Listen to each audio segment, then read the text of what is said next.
I guess right now we should start the show. Yo, welcome back to the JV podcast. Got a special guest in the building, first time guest. I got Q Talks Hoops. What's up? First time guest. If you want to, please introduce yourself to the audience. My name's QTalksHoops. Everyone calls me Q. You can find me on Instagram, TikTok. Appreciate being on today. One of my first podcast experiences. So I'm very excited. Very excited. Yeah, definitely appreciate you for pulling up. Today we have 2012 redraft. Obviously, that's gonna be the main bulk of the show. But we got the Lakers being sold again. Q is a big Lakers fan, so Yeah, for you sure. got the perfect guest. You got the Kobe mural in the background. And then we're gonna talk about Russell Westbrook retiring, Yep. and what that means. But first, let's start with the Lakers being Yeah, sold for man. 12 billion to Josh Kushner and Bob Iger, and this is the second time the team has been sold in less than 18 months. No, I know. I think it's So actually less than 10 months. It less was damn. last October. So it's crazy. So yeah, I actually think it's 12.5 billion. 12.5. I think Ramona updated it and she said it was 12.5 billion. But yeah, talk to us a So little bit about that. Yeah, man, it's interesting. So if you look at all of sports history, no team has ever sold for over $10 billion except for the Lakers, and they've done it twice in the last 10 months. I actually don't see any other franchise that could probably be worth more. Probably only like the Dallas Cowboys in American sports, which is it's absolutely insane. Maybe the Knicks now coming off championship and the way they are right now and the way the fans are going crazy. But other than that, like Josh Kushner and Bob Iger being the new owners, I actually don't know how I feel about it as a Lakers fan. These are two guys that, like, they don't own any majority stakes in any other franchises. Josh Kushner, I know, has a minority stake in the Miami Heat and San Francisco Giants, which I don't know how it's going to work. He's probably going to have to sell his minority stake in the Heat. But these are two guys that have never owned a franchise at this level. So I'm kind of nervous about, will they be willing to spend the right amount of money? Will they be willing to push against tax aprons and all this stuff? Like, we knew who Mark Walter was after with him being the owner of the Dodgers. You know what I mean? Like, this guy's willing to spend $450 million a year to win championships in LA. So I don't know where it's gonna go. But that guy's in a whole world of trouble himself. So he's being investigated by the FBI right now. Just got his phone and Yeah. laptop seized. So Yeah, that was like the big thing. They're like, all right, something must be going down. Like, why is Mark Walter selling the team? And yeah, a lot of people are like, yo, he's being investigated for some shit. no, I know. And I was like, yeah, it got to be crazy because I don't know much about Kushner and Iger. Everything you said is like basically news to me. I just know that they don't have any ownership like in anything. And then when Yeah. you said that, that's like news to me. And I remember I was listening to Bill Simmons podcast, and they were talking about how those two were like in the mix for potentially going for the Vegas Mm-hmm. ownership if that team was to come into fruition. But now that this Lakers thing opened the door, that's like like you said, that's like one of the franchises you want to get if you have the opportunity to get. No, for sure. So, and it sucks. Um, we'll find out eventually what all the Mark Walter stuff. But yeah, he's a guy like you said. He's willing to spend the big bucks. He's doing it with the Dodgers. That the whole MLB might go into a lockout if they three-peat. So we'll see how it goes. I was actually excited for the Lakers when they got Mark Walter, but yeah, it's a crazy situation. No, it's crazy. Bob Iger, from what I know about Bob Iger, I think he's the former Disney CEO. Like, he Okay. formerly ran Disney and he was like the head of ESPN and picking the talent and stuff. And I think with Kushner, I think Kushner's just mainly like a venture capitalist. Like, he's mainly just a businessman. So I'm not sure how I feel about all of it, but we're gonna have to navigate it. And this is a very weird time as Lakers fans. Is we've been owned by the Bus family since the 70s, and now we have two different majority owners in the last 10 months. So it's like it's very weird timing and very weird right now as a Lakers fan. Yes, super weird. Um, but yeah, I mean, not really much else you could talk about with that. But No. Russell Westbrook announced his retirement. Um, I forgot what day that was. Was that Wednesday or Tuesday? Yeah, Um, Wednesday. one of those days. Wednesday. But 18 seasons in the NBA, finally announced his retirement. That was a dope retirement video with Michael B. Jordan narrating. Yeah. But It reminded me of that 2K, was it 2K16 with Kobe? That pre oh, the 2K17, yeah. 2K17, yeah, with the pre intro and stuff. That's what it reminded me of. Yeah. Yeah, Yeah, it's cool. facts. It's But cool to see, man. I feel old as fuck now with Westbrook retirement. I remember watching Westbrook and he was still like super young, buzz cut, and 2012 now finals. now he's retired and it's like, bro, I feel old as hell. But like, talk to me about like the legacy of Russell Westbrook and the impact that he put onto the NBA. So like, I know like Russell Westbrook's a very like contentious player when it comes to like his legacy. Because no matter how you feel about him, like some people don't think he was a winning player. Some people don't think he was the best player to put on a team around other stars. People think I think the narrative of him being a bad teammate is one of the worst narratives in the NBA because I've never heard a teammate speak bad of Russell Westbrook. Like everybody defends him to the high heavens. You know what I mean? So I think his legacy is just a guy who never cheated the game. Like every day he showed up, he gave you everything he had, and that's something I really appreciated about him, and that's something I think he got from a guy like Kobe and guys before him. Like he would always come, no matter what. You see him getting 6 offensive rebounds in a single possession, like fighting for the ball, diving for loose balls, doing this. Like I think that's his legacy, and being a top 10 point guard of all time. Like he's no question top 10, arguably top 5 best point guards we've ever seen. Him and Derrick Rose are up there with the 2 most athletic and entertaining guards I've ever watched. I wish Derrick Rose could have had a longer career, but him and Derrick Rose are like the first 2 of those builds of being like the real paint penetrating guards to really put that much pressure on the rim with their athleticism. There wasn't really guards before them doing that. So, No, yeah, everything you said. Like, I don't know where this bad teammate stigma came from, because, like you said, every like interview I see with like former Westbrook teammates or Westbrook teammates, they all say like he's one of the best teammates. And I know yeah. some people might be like, "Oh, what are they supposed to say?" Like they're not gonna tell you how it is in front of the camera. But I genuinely believe that Westbrook is like one of the better teammates. No, for And sure. I know I get he's like a polarizing player, but I don't know Russell Westbrook personally, but like from what I've seen over the years, I feel like he is one of the most like likable, lovable guys like outside of basketball. Everything I see of Russell Westbrook like outside of basketball, I'm like, yo, this guy looks like the most genuine human being. And he Like, would yeah, be one, yeah.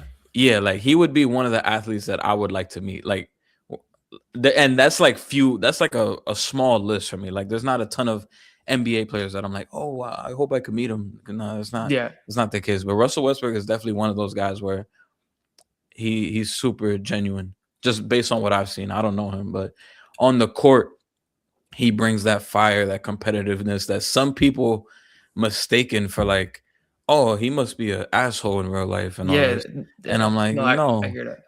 And that's something that I always liked about with Russell Westbrook, because I mean, whenever I played basketball, I would have that same approach as him, like Mm-hmm. that same competitive fire, like, and just based on how he played, people will be like, "Oh, he must be an asshole in real life." Like, no, that's not the case. It's No, just there's that I'm super switch. competitive. Yeah, Yeah, there's a there's switch. yeah. So it's like the way I look at it is like he's one of those guys where it's like no matter what, if you're not with me, you're against me. You're not on my Hmm. 15-man roster. You're the enemy. You could be former teammate, you could be best friend, but when we're on the court, like if you're not on my team, I've seen him, Steven Adams, I've seen him battle Kevin Durant. These guys are teammates for 10 plus years, and as soon as they switch teams, he's like go mode. Like I don't even know you anymore. Like we're gonna, and I love that competitiveness. But some people mistake that as, yeah, as you said, this guy's an asshole. He doesn't care, or like he's just I don't know how to explain it, but like I just really appreciated that from Westbrook. You don't see that much competitiveness in a lot of guys from today. Like everyone's friends. Everyone grew up together now, so it's like everyone comes up together and they're all friends and they're all kumbaya and they're laughing together. I kind of appreciate a guy who's just like, no matter who you are, I'm going to kill when I get on the court. Like I really appreciate that from a guy like Westbrook. Yeah. And yeah, I appreciate him giving his 1,000% every single game. And I know there's moments at times where in the fourth quarter it's like, all right, Russ, like you're doing a little Gotta bit too relax. much. Yeah. But it's coming from a good place. Like he's not trying to lose. And I guess we could talk about it now. Like, what are some of your favorite Russell Westbrook moments or games? From my lifetime, I don't really have much of them as a Lakers fan because that Lakers stint didn't Oh, go too that well. might have like put the crazy stench on him. But I don't even blame him too much for that. I think that like that was a dead fit from the start. Like him next Yeah, to LeBron and AD, like that wasn't even conducive to the way he played, the way what we needed on that roster. Like the ball needs to be in Russell Westbrook's hands, but we need the ball in LeBron's hands. So it was just that was a complicated. I think that ruined his career overall. It hell ruined yeah. the way people looked at him as a player. But um, my personal favorite one, like when I first think about Russell Westbrook, the first thing that comes to my head is the 2012 finals when he dropped 43 in game 4. That Wasn't was that the like, game? Wasn't that the game that Magic was like, that's the worst game I've ever seen from a point guard? yeah. I don't know what Magic's talking about, man. The guy had I remember that. the guy had 43 points on like 64% shooting or something. He shot like 20 for 30 or something. Like it was absolutely insane.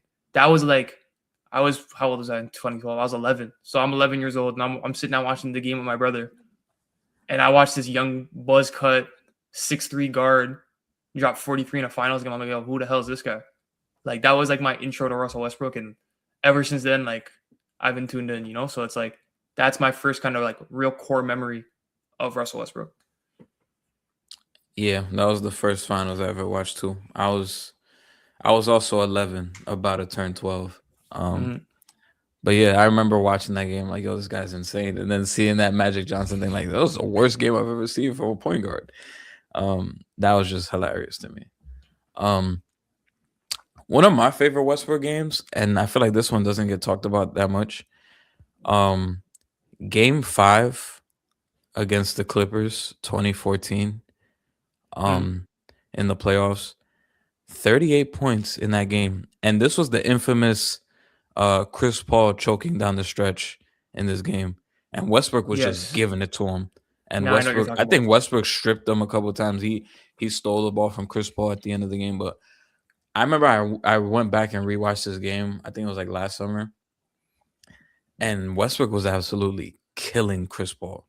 Mm-hmm. Like it was insane. And that's one of the games on Chris Paul that you look at and you say, wow, Chris Paul really blew this game. But Yeah. what people don't talk about is that Westbrook killed him in that game. He took that game. Like Yeah, he took his soul that game. yeah, he took his soul in that game. Pause. But it Yeah. was really dope to see like he wasn't scared of anybody. Like it didn't matter who was in front of him. Um one of my favorite Westbrook games, I posted it. Um the 2020 for Nipsey Yes. Yeah, no, for against the sure. Lakers. No disrespect, but it was against your team. It Yeah. has yeah, against the Lakers had nothing to do with it, but the fact that he got 20, 20, and 20 was insane. I think I think For Nipsey against LA. It's just yeah, it's a that was crazy line. insane to even think about. But a lot of dope moments, man. I'll never forget him in 2017. I had him on my fantasy basketball team and he literally carried my team. So shout out to him. I didn't win it all that year, but he was damn near like a one man army for my team. No, for sure. He's probably what Jokic is now. What Jokic is Yeah, now in fantasy is like Jokic is a walking win every week now if you have him in fantasy. That's probably what like I can imagine what he was in 2017, 2018 when he's a yeah. triple double king. And it's crazy because I remember having Alexi on for the 2010 redraft, and we were talking about Lance Stevenson, how in 2014 he had 5 triple doubles on the season. And at that point, that felt like a big deal. Like that felt Yeah. amazing. And here comes Russell Westbrook, and he's just doing it like it's nothing. And we kind of got desensitized to the triple double because of Russell Westbrook. Now, like guys get triple doubles now, and it's like whatever. Like I credit Russell Westbrook and James Harden so much for the way these guards play now. Like guys like Luka, Jalen Brunson, these guys, like the way they dominate the ball and facilitate and do all the things they need to do for their offense. I credit Russell Westbrook and James Harden so much for what they did 2016 through 2019 because they're the reason why these guards do what they do today. I think that's another part of Russell Westbrook's lasting legacy. Like he is one of the main reasons why we see, okay, we can run an offensive engine through our point guard and it can still be somewhat efficient. Even though you may not think Russell Westbrook was the most efficient player, he showed that there's a blueprint to get it done. Yeah. So it's one of my favorite memories though too is I don't know if you remember this one. That buzzer beater he had at the end of the regular season against Denver. Yeah, and that was to get them into the playoffs, right? Yeah, that was Actually, the no. MVP season. Actually, no. The Nuggets would have made the playoffs if they won that game. Yeah, the Nuggets would have made the playoffs. And I remember there was another stipulation, like if AD didn't make this buzzer beater earlier in the season or something on Pelicans, like there was like a three-way. I think there was a three-way tie. And Anthony Davis hit a buzzer beater earlier in the year, so it like eliminated the Nuggets. Like it was just this whole thing. But that whole game and atmosphere and the way that was to get them in, I love that. Didn't he have like 50 in that game? I don't even know his exact stat line for that game. I found it right here. Yeah. Holy shit. Yeah, I found it right now. He had 50 points, 16 rebounds, and 10 assists. Yeah. I like the 50-point triple doubles. Like we take that stuff for granted now. What he was doing that year. That's freaking insane, bro. Was that 2017? Yeah, that was 2017. Yeah. So yeah, that was like the capper to his MVP case. I remember that was like it was like the third to last game of the season. Yeah. That was like he made this shot. This is the MVP of the NBA. Like we had like he's got it. That was like the closing. That game literally like solidified it for him. Yeah, that 50-point triple. He had a few of those. I remember against Phoenix. I think it was like the second or third game of the season. I remember vividly. That was the game where I think he did the sham god and he passed it like that to Steven Adams. I think he had a 50-point triple double in that game. I know another triple double. Second game of the season. I found it right here. 51, 13, and 10. I think he had another triple double. I don't remember what team it was against. In 2017, he had a 57-point triple double. 57, 13, and 11. I think I remember. That was like a late March game. When I was looking into it. Yeah, against Orlando. He had 57, 13, and 11. Yeah. He didn't have a triple double, but he had a game where he scored 58 against Portland. Yeah, see that season he was just he was insane. His midi jumper, he's jumping 30 inches in the air on every midi jumper. Like he was. Yeah, I remember that. He was on some shit that year. Especially 2012 when he used to go full speed, stop, mid-range, pull up. Yeah. He used to have that like on point. I never knew it as a shooter because I shot the ball a lot when I played. I don't know how you could jump that high and kind of like just freeze in the air. I had to generate my power like going up. So I don't know how this he's going up there, he's stopping all the way up in the air, and then he's shooting it. Like you can see him pause in the air because that's how athletic he was, his hang time. But like I don't know how as a shooter, like maybe that's why he wasn't the most efficient shooter, but it worked for him. He would get that shot up over anybody, but I don't know. As a shooter, it was just hard for me to fathom like jumping that high and getting into your jumper that way. Yeah. I'm gonna have to go watch a bunch of Westbrook highlights after this. No, for sure. I remember that play in the playoffs against Houston when he missed the free throw. Oh no, Steven Adams missed the free throw and then threw it back to him and then he hit a three. Yeah. I was like, yo, that was so fire. He has so many plays like that though. I know people love that play. Was it against Indiana? I don't remember what team it was against. Where they're trying to tie the game and they're shooting the ball over and over, and you just see Westbrook run. He gets like 5 offensive rebounds, and eventually he kicks it out to Melo, and Melo ties the game. Oh yeah, I remember that. I think that whole clip just embodies who Westbrook I think that might have been against Utah. Maybe. I don't know why I'm thinking Indiana, but that might have been against Utah in the playoffs, I think. Yeah, he's running around grabbing like 5 or 6 offensive rebounds. One's in the corner, one's top of the paint, one's on the block. He's just running all the way, and then he finds Melo. Melo ties the game, and I think that whole play just shows how hard Russell Westbrook played for his whole career. Yeah, man, I'm about to watch hella Westbrook. Yeah, and I used to love using Westbrook in 2K. Westbrook, him and KD in 2K was like the perfect match. 2015 2K15 OKC. That team was. 2K like 12 and 13 OKC was like I remember amazing. using 2K15. It was Westbrook. It was Westbrook, Durant, Ibaka, Anthony Morrow. I remember, like, I just remember that starting lineup and just killing with that lineup. Yeah, I remember 2K12 using the Thunder, and I would take Cephalosha out and put Harden in Oh yeah, every time. every single time. But yeah, shout out to Brody. First ballot Hall of Famer for sure. 100%. Got to give him his flowers today. There was some people the day he retired just already shitting on him. I'm like, nah, bro. I gotta let him enjoy one I don't day think at it's like, least. no matter how you feel about whether he was a winning player, if he was conducive to winning a championship, I don't think anyone, bro. There's tons of players, John Stockton, Karl Malone, Charles Barkley. These guys don't win championships. Some guys don't win championships. It's just not in the cards for them. Yeah, and like a lot of it was like unfortunate in OKC. Like I remember after they lost the finals in 2012, everybody was saying they will be back. They'll be back. The very next year, they lose James Harden, and then he gets hurt in the playoffs. Yep. The Um, knee. and then they lose in round 2 to the Grizzlies, I believe. And Westbrook, he's a very, very like historically, he was a dude that never missed games. Yeah.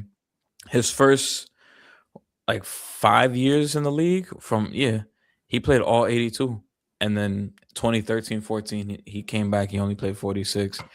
But the first 5 years of his career, he didn't miss a single game. And then he got hurt in 2013 against Houston.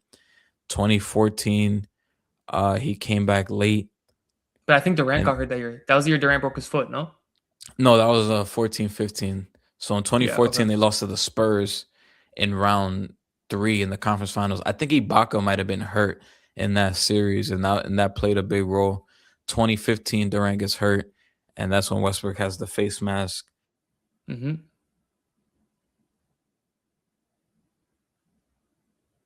We're like, all right, everything was good. They beat the Spurs. Like people forget that Spurs team in 2016, they were 67-15. They only lost one game at home. Yeah, And the that team. Thunder beat that team in 6 games. And And then yeah, like, they went up 3-1 on the 73-win Golden State Warriors. Like if I don't think people remember how good that 2016 Thunder team was. no, for So sure. Going up yeah. 3-1 and it taking a couple. Westbrook had some bad games in that series to end it, but then KD, I remember KD in those last 2 games. It took a Klay Thompson miracle in Game 6, and then two bad KD fourth quarters for them to lose that series. Like everything had to go wrong for them to lose that series. Like everything had to go wrong for them to lose that series, and it's crazy that they almost, because I think if they beat that team, them playing the Cavs in the finals, That would have that's been a a great series. completely different matchup. LeBron and KD. Now, this is an older KD playing against LeBron, Russell Westbrook and Kyrie, Ibaka and Love. Like that, I would have loved that That series. series goes 7 games, yeah. Oh no, for sure. No, for I sure. was hoping that we got that series when it happened. Like I was rooting so hard for OKC.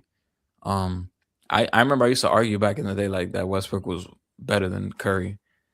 But all that stopped in like 16, 17. All Yeah, that after the stopped. back-to-back MVPs, it was kind of hard to. Yeah. But like prior to that, I was like going hard for like Westbrook is better than Curry. And But the thing about that team too was there was so much build-up to it from the regular season game where Curry hit like the half-court shot. I'll never To forget watching that. I I was was running around my screaming. room. Yeah, I'll never I'm forget not that even a moment in my life. Warriors fan, but watching that, I hated OKC. So I hated the Warriors. So Yep. I would always watch those games rooting for OKC. And when Curry hit that shot, I was screaming Yeah. because I was like, "Yo, he really pulled up from there. What the hell?" I remember my friend was over and he's an OKC fan. He was pulling the shot and he was like, "Oh my god!" As soon as he shot the ball, he started screaming. He's like, "Oh my god!" And it went in. And I remember he just got up and he ran out of my room. Like he got up and he just ran out of my room screaming. He's like, and I don't remember the last time I had that feeling for a regular season game. I actually don't remember like the last time a regular season game had that much like hype and delivered. Like I can't remember a regular season game that was that hyped and that good. Like that felt like a finals game in the regular season, which Yeah. is like that was crazy. But yeah. I mean, I probably have like a Knicks one in my head, but like that's just me as a Knicks fan. Yeah. But yeah, that game was insane. Yeah, no, for sure. Yeah, as soon as you mentioned KD bad fourth quarters, I was like, I don't even want to talk about that dude because I got into it with somebody on one of my comments saying that every single time that KD lost post Golden State, it wasn't his fault. It was the fact that he didn't have a point guard. I'm like, I'm a huge KD defender, but KD has a lot of downfalls since leaving Golden State. Like I'm very much so like I love KD, but the Brooklyn days. and I gave him a pass for 2021. I was like, all right. I was like, Kyrie and Harden were hurt. I don't like give. That's not a stain on KD to me. No. I actually think the way he showed out in that game 7 with the 45 and he balled out. But then you also have to look how he shot in overtime though. I also looked at he had like 0 and I think he was like 0 for 6. Yeah, it was like 0 for 6 or 0 for 7. But then there's no excuse for what happened the next 2 years. Like what happened in the next year when they played Boston in the first round. They got fucking swept, bro. That's what I'm saying. So and they got and the dude that was arguing with was like, oh, because he didn't have a point guard. I was like, bro, Kyrie was there. That's what I'm saying. Kyrie played. Kyrie was there. Kyrie played in that series. I'm like, Kevin Durant just got locked up by Tatum. I think Kevin Durant shot like 38% in that series. Yeah. He was having games where he went like 6 for 19. I'm like, bro, that is unacceptable. Yeah, man. That's the so yeah, and then whatever he's done in Phoenix, like yeah, I don't think people try to over defend KD when it comes to that situation, but he has his downfalls. But yeah, that's all I have to say for that one. Yeah, people think I was trying to like shit on him, like, oh, but he had a legendary career before Golden State. I'm like, nobody's arguing that. Everything I'm talking about is since he left Golden State, it has not been great. No, not at all. Yeah. Yeah, shout out to Westbrook. He deserves his flowers. But now we're gonna move on to the 2012 redraft. Just a little insight before we get into this redraft. 2012 NBA redraft was in Newark, New Jersey, about 25 minutes from where I live. This was the first NBA draft that I was invested in, that I watched from start to finish. I will never forget. I got home and I took the quickest shower ever to go watch this draft. I was so hyped for this draft.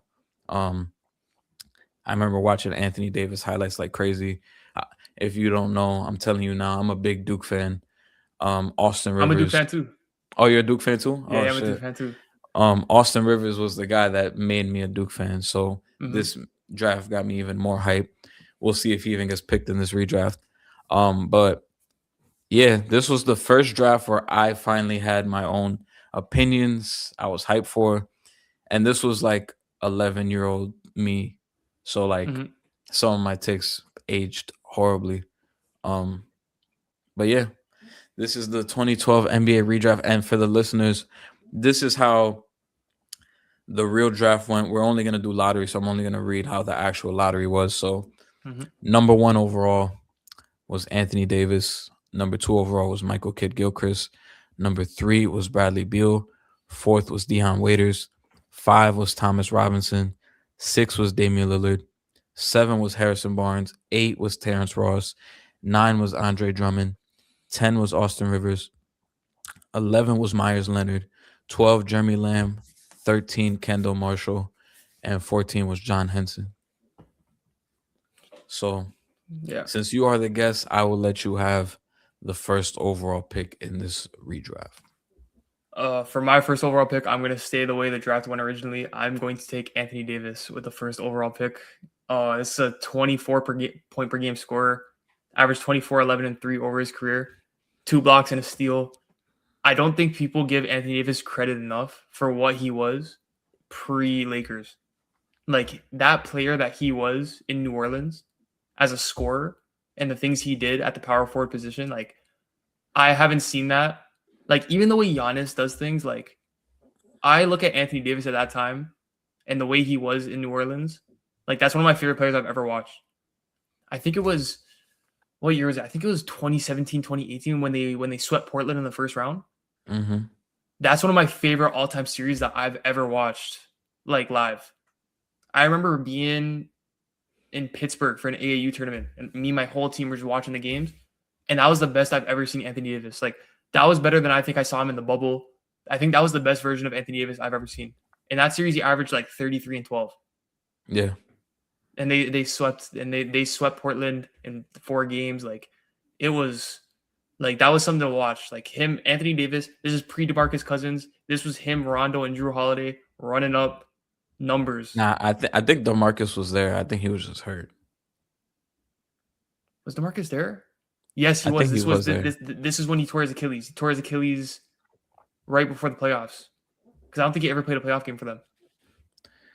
Yeah, I don't think he did, but he was on the team at that point. But that team was, but like going on more about Anthony, like, that's a 1-time champion, 10-time All-Star, 5-time All-NBA. Out of the 5 times, he's 4-time first team. He has an Olympic gold medal. And as a defender, like, we know what Anthony Davis is as a defender, like 5-time all defensive team. It's a shame he has no defensive player of the year. He should have got at least one of those Rudy Gobert defensive players of the year. Yeah, he should have got at least one. I think it just sucks with the narrative that is around him now, because he's what now, 34, 33, 34, and his body's failing him. Like, since about 2023, his body's been failing him. 2022. Yeah. Which sucks. I always go back and forth about the best Anthony Davis season. For me, it's between 2017, 2018, and 1920, his first year with the Lakers. To me, those are like the best Anthony Davis seasons. No, but sure. To me, Anthony Davis is a guy that improved tremendously from the moment he stepped into the league to what we saw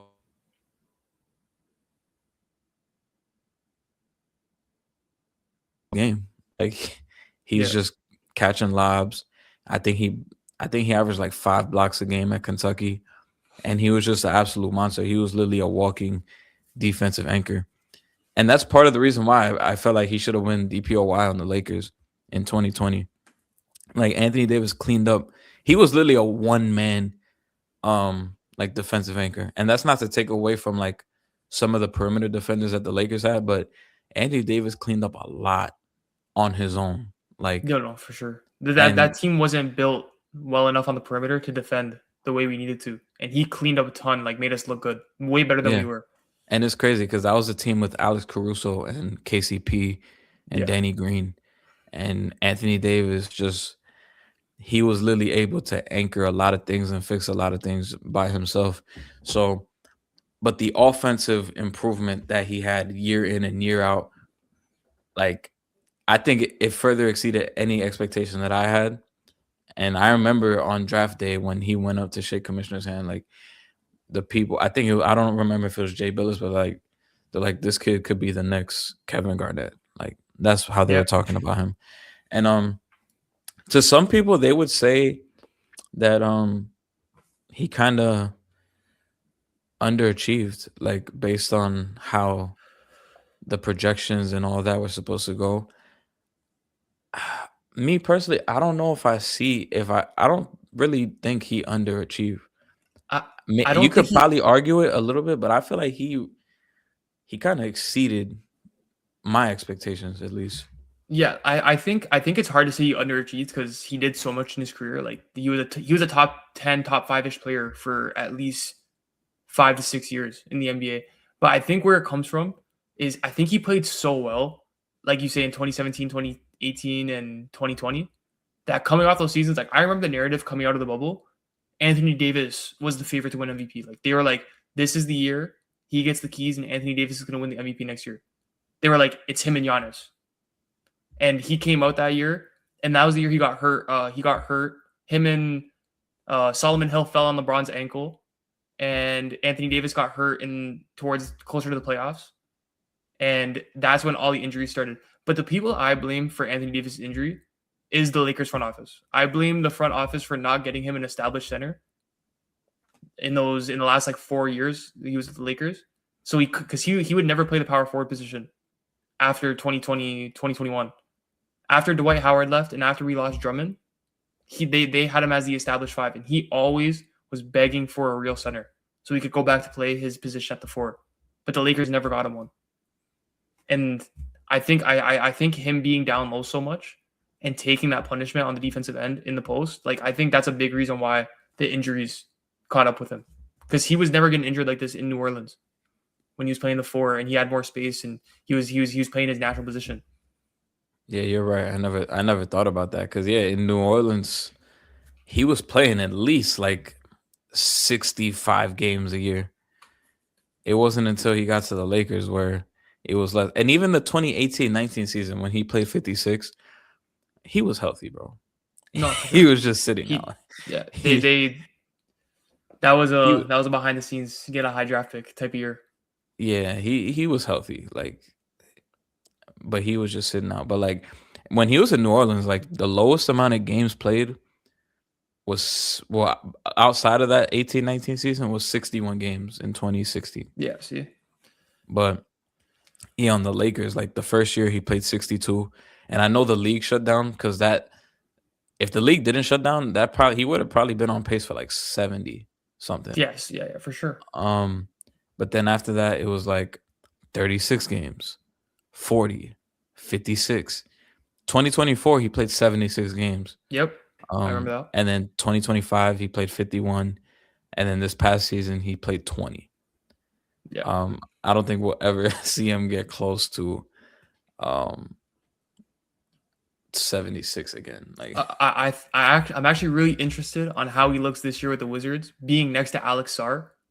Because having another established big man, because I'm really high on Alex Sarr and what he can be as a defender. But I think this year with him next to him, if he can go back to playing his natural position at the 4, he's not as young as he used to be. So he's not going to be able to take guys off the dribble and probably won't have the same amount of bounce he used to have. But I think he can really perform this year if he's playing the 4 position. I think he just needs to be back in his established, his role at the 4. Yeah, I'm excited for Anthony Davis. I think he is one of the, you could talk about him as like one of the last, he's like in that group for me of like generational prospects coming into the NBA. Yeah. And I know that term gets thrown out like loosely nowadays, but whenever I think of generational prospects, not talent, prospects, Anthony Davis is always one of the guys that comes to mind for me. So shout out to Anthony Davis. I have the second overall pick. Mm-hmm. This is pretty easy. I'll be going with Damian Lillard. Yep. Dame Dollar. Yeah. Damian Lillard, man. I'll never forget watching his first game against the Lakers, and he pulled it from like so far. It was his first bucket in the league. He pulled it from dumb far, and I was like, whoa. I was like, that kid got some balls. And throughout that whole season, I was like, wow, this kid is fearless. They were probably the team I watched the most on League Pass that year. Mm-hmm. And I remember when I think he hit a game winner against the Hornets. And you could see it, like 22 years old, rookie. He was not afraid of anything. Like youngest dude out there, starting point guard, playing next to LaMarcus, Batum, Wesley Matthews. Like I missed those Blazers team, and he just came right in, and he wasn't scared at all. And I remember there was a game, I think later in his rookie year against the Lakers, and him and Kobe really battled. I think Kobe had like 45 and Dame had like 37. Yeah. And Kobe after the game was like, yo, Damian Lillard, that boy is the truth. Yeah. Yeah. So I don't know. Damian Lillard, I remember for me, the way I got introduced to Damian Lillard, I remember 2013 All-Star weekend. And he was the first guy to do every single event. Was it him or was this 2014? I think it was 2014. Yeah. 2013, 2014. His second year in the league, he did every single All-Star game event. And I remember because in my house, it was a big thing. Like we'd all sit down as a family, we watched the dunk contest, we watched the 3-point contest, all that stuff. And Damian Lillard was in every single event. He was in the rookie showcase on the Friday, the rookie and sophomore showcase. He was in the dunk contest. He was in the 3-point contest. He was in the skills competition. Then he was in the All-Star game the next day. Like, I remember that was like, and that was a huge, they kept like saying it over and over again. I'm like, yo, who's this Damian Lillard kid? And then come playoff time, I don't know if it was, I think it was the same year, he hits the buzzer beater to beat Houston to win the game in 6 or win the series in 6 games. So like that whole year, his second year in the league was really like his coming out party for me. Like I kind of realized who he was as a player. Like this is a guy who for his career averaged 25 a game. Like there's not a lot of guys in NBA history who can say that. Like I know Jordan's number 1 at 30. So I don't know how many guys for their all-time career can average 30, like 25 a game. There's not a lot of guys who can say that. So you have to give Dame his credit for the consistency and what he's been in the league. It sucks that I don't think he gets enough credit for what he's done. I think people overlook the things he's done in the league because he was in the West with Golden State. Like he ran into Golden State every year. It's kind of like reminds me of like these guys in the 90s who were in the East, like the Knicks teams in the 90s. All these teams in the West that couldn't get past Golden State, like they get no credit and they're just going to get lost in history. And I think that really sucks for guys like Damian Lillard and James Harden. And like they can't control that Kevin Durant went to the Warriors. You know what I mean? Yeah. Because I had the argument with these guys in comment sections talking about, like I told you before, Damian Lillard and Kyrie. It was like I believe if Damian Lillard played on a team that had an established player like LeBron in his real prime from like 2015 to 2019, he could have won a championship too. Like he was single-handedly carrying this Portland team with CJ McCollum and Yusuf Nurkic and took them to the Western Conference Finals in 2019. Like it's just a shame that we never really got to see him on like a established contender. I do blame him and Giannis a bit for not being able to figure it out in Milwaukee, but sometimes the match like duos don't work. But yeah. I think Damian Lillard is a top 10 point guard of all time for me. And I think that's where he should be. And I think people have to give him more credit for who he is as a player. Yeah, for all the Kyrie fans out there, I think if you swapped Kyrie and Dame in 2016, I think the Caps could very well still win that series. I actually think Damian Lillard fits better next to LeBron because he's a better spot up shooter. You know what I mean? And they're both great closers. They're both fantastic closers. And LeBron needs a guard closer next to him. Like he loves to have that guard closer who can win games next to him. Damian Lillard, people act like Damian Lillard hasn't done that. We've seen him do it. Yeah. The guy's nickname is Dame Time. He's clutch as hell. I don't know what it is about the Kyrie fans. Like, and I love Kyrie, but like I feel love like Kyrie too. I feel like some Kyrie fans kind of like overrate him. Like I think they're so enamored with how skilled he is and how good he is. Like, because watching him's like insane. But yeah, his highlights to me are like one of the most fun to watch.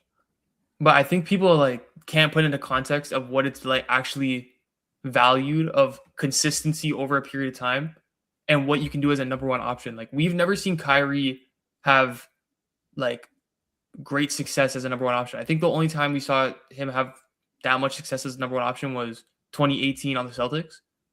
And I think he got injured in that playoff run. I don't remember. He didn't play. He didn't even play in the playoffs. Yeah, he didn't play in the playoffs. So him as the number one option, like we've never seen him do what Damian Lillard did. I think we have to stop overvaluing what people did as second options. And like he was never a one with the Cavs. Like people will be like, oh, but Dame never won. And I'm like, okay, but if he was the second option to prime LeBron, I think he would have had a chance. Yeah, I got into it with somebody yesterday. Because he was arguing, oh, Kyrie is better than Jalen Brunson because he won a championship in 5 years and it took Brunson 8 years. I'm like, bro, he's playing with LeBron James. Like what are we talking about? I don't even get me started on the. I've heard people say Trae Young's better than Jalen Brunson, Kyrie's better than Jalen Brunson. I don't even want to get into those people that underrate what Jalen Brunson is right now. I can't do it.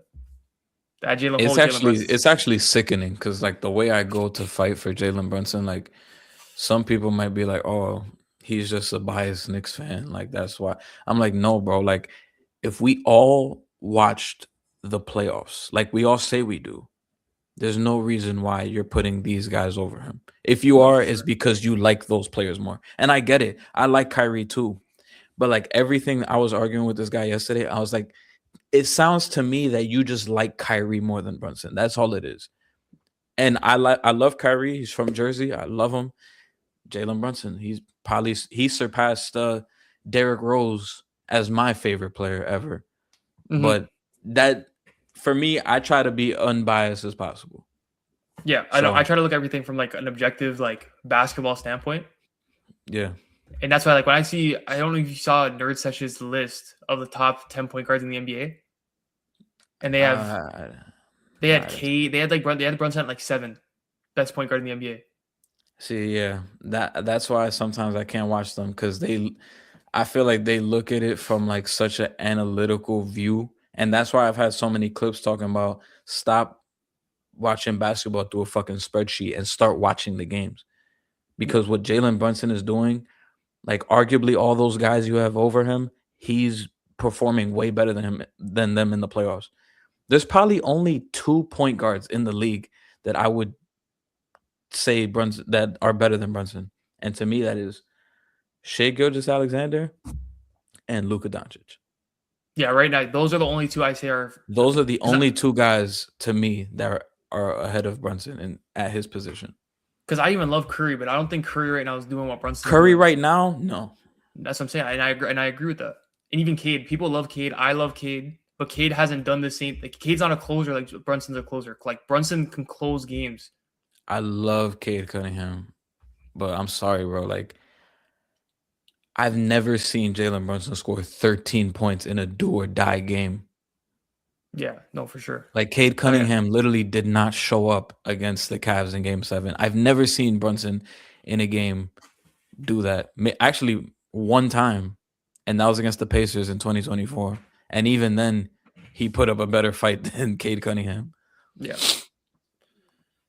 But I think we got a little off track with the No, yeah, we I did. Just, the whole Damian Lillard discourse and basketball discourse. Just I think the point guard position is such a controversial position in general. Even going back to Westbrook and talking about Dame and Brunson and all these guys, like it's so hard to gauge because there's so many different play styles now at the point guard position. And I think going back, like Westbrook changed that. Damian Lillard and Steph Curry, I think, changed the way we look at point guards. You would never look at a point guard in the 90s or the early 2000s to be your closer. It was always you had your big man that would get you through the first 3 quarters, and you had a wing player that would help you finish off games. Your Jordans, your Kobe's, your LeBrons, your D-Wades. But now it's like you look at it, Kyrie's a closer. Brunson's a closer. Damian Lillard's a closer. Steph's turned into a closer over the course of his career. Like, and I really like give Damian Lillard and Steph this credit that I think they're part of the reason why this position has changed, the way they shoot the long ball, and they're able to close out games. Yeah. People got to give Dame his respect, being one of the better shooters ever. And I think this was probably one of my favorite Dame like eras. But Bubble Dame was insane. Oh yeah, that whole bubble era was just insane. But yeah, Damian Lillard, he won bubble MVP, no? He had to. I'm looking right here. They played before the playoffs. They played 8 games in the bubble. Mm-hmm. In those 8 games, Damian Lillard, Damian Lillard averaged 37.6 points per game. Yeah. No. And 9.6 assists. And he did it on 49 from the field and 43 from 3. Yeah. That whole bubble experience is just I don't think people understand the bubble. Bro, he was shooting 44% from 3 on 13 attempts. Yeah, I know. That shit was insane, bro. The sheer volume and efficiency that he had, and that a lot of players had in that bubble. But I don't think people that didn't play basketball don't understand. Like these guys, like you said, look at spreadsheets and stuff. They're like, oh, that's why the bubble doesn't count. No one was. People would look at the stats and be like, oh, like everybody was scoring, and it's like, yeah. So if everybody was doing that well, that's how hard it was to play in the bubble. Like people don't understand that. No fans. There's no backdrop behind the basket. There's no depth perception behind the basket. So if I'm looking, I just see a black wall behind the basket. I can see the basket properly now. The rim, I'm not losing the rim in fans. I'm not losing the rim in the crowd behind me. When I'm shooting the ball, it's pure. This is just pure basketball. There's no fans distracting me. I don't have these girls. I'm not going out late night at the club night before. Like, we're in our hotel room, and this is strictly basketball. And we saw what players were in their purest form in 2020, and Damian Lillard was the best out of all of them in those 8-game sample sizes. Like, so I just think we have to take the bubble as the one of the most pure forms of hoops we've ever seen. Yeah, bro, he was amazing in the bubble. Like, it felt like every other night, like Dame was just going crazy. Yeah, he had a 60-point, bro. He had a 3-game stretch where he had 51, 61, 42. Yeah. Who did he drop 60 on? I'm forgetting what team that was. Against Dallas. Yes. Because I think Luka. And they won by 3 points, bro. Yeah. He was 9 for 17 from 3. Yeah, man. Bro, he was going crazy in the bubble. And then he was having games with like 16 assists, 12 assists. And then I think he followed up the bubble year. The next year, was it the next year? I think he averaged 22 a game that year. Or that might have been the year after. Sorry, 32 a game. Sorry, he averaged 32 a game one of the following years. That was a couple years later. That was 2023. Yeah. He came out and averaged like 32 a game. Like, yeah, I think that might have been the year he dropped 70, I think, too. Yeah. That year. I think Dame is one of the more underappreciated people in the league for the things he's done. Yeah, and shout out to my cousin Vic, because his brother Anthony, I'll never forget, I went to their house. This was like summer 2012, like during the summer league. And they were going around like, yo, who do you think is going to win Rookie of the Year? And I was like, Austin Rivers. And Anthony was like, Damian Lillard is going to win Rookie of the Year. And I was like, who the fuck is that? Yeah. I mean, I didn't say who the fuck was that, but like, because I watched the draft, but I was like, I don't know much about him. He went to Weber State, and like I remember him getting his name called, but I didn't know who he was. And I'll never forget the game in Summer League on his birthday against Austin Rivers. He dropped like 25. Yeah.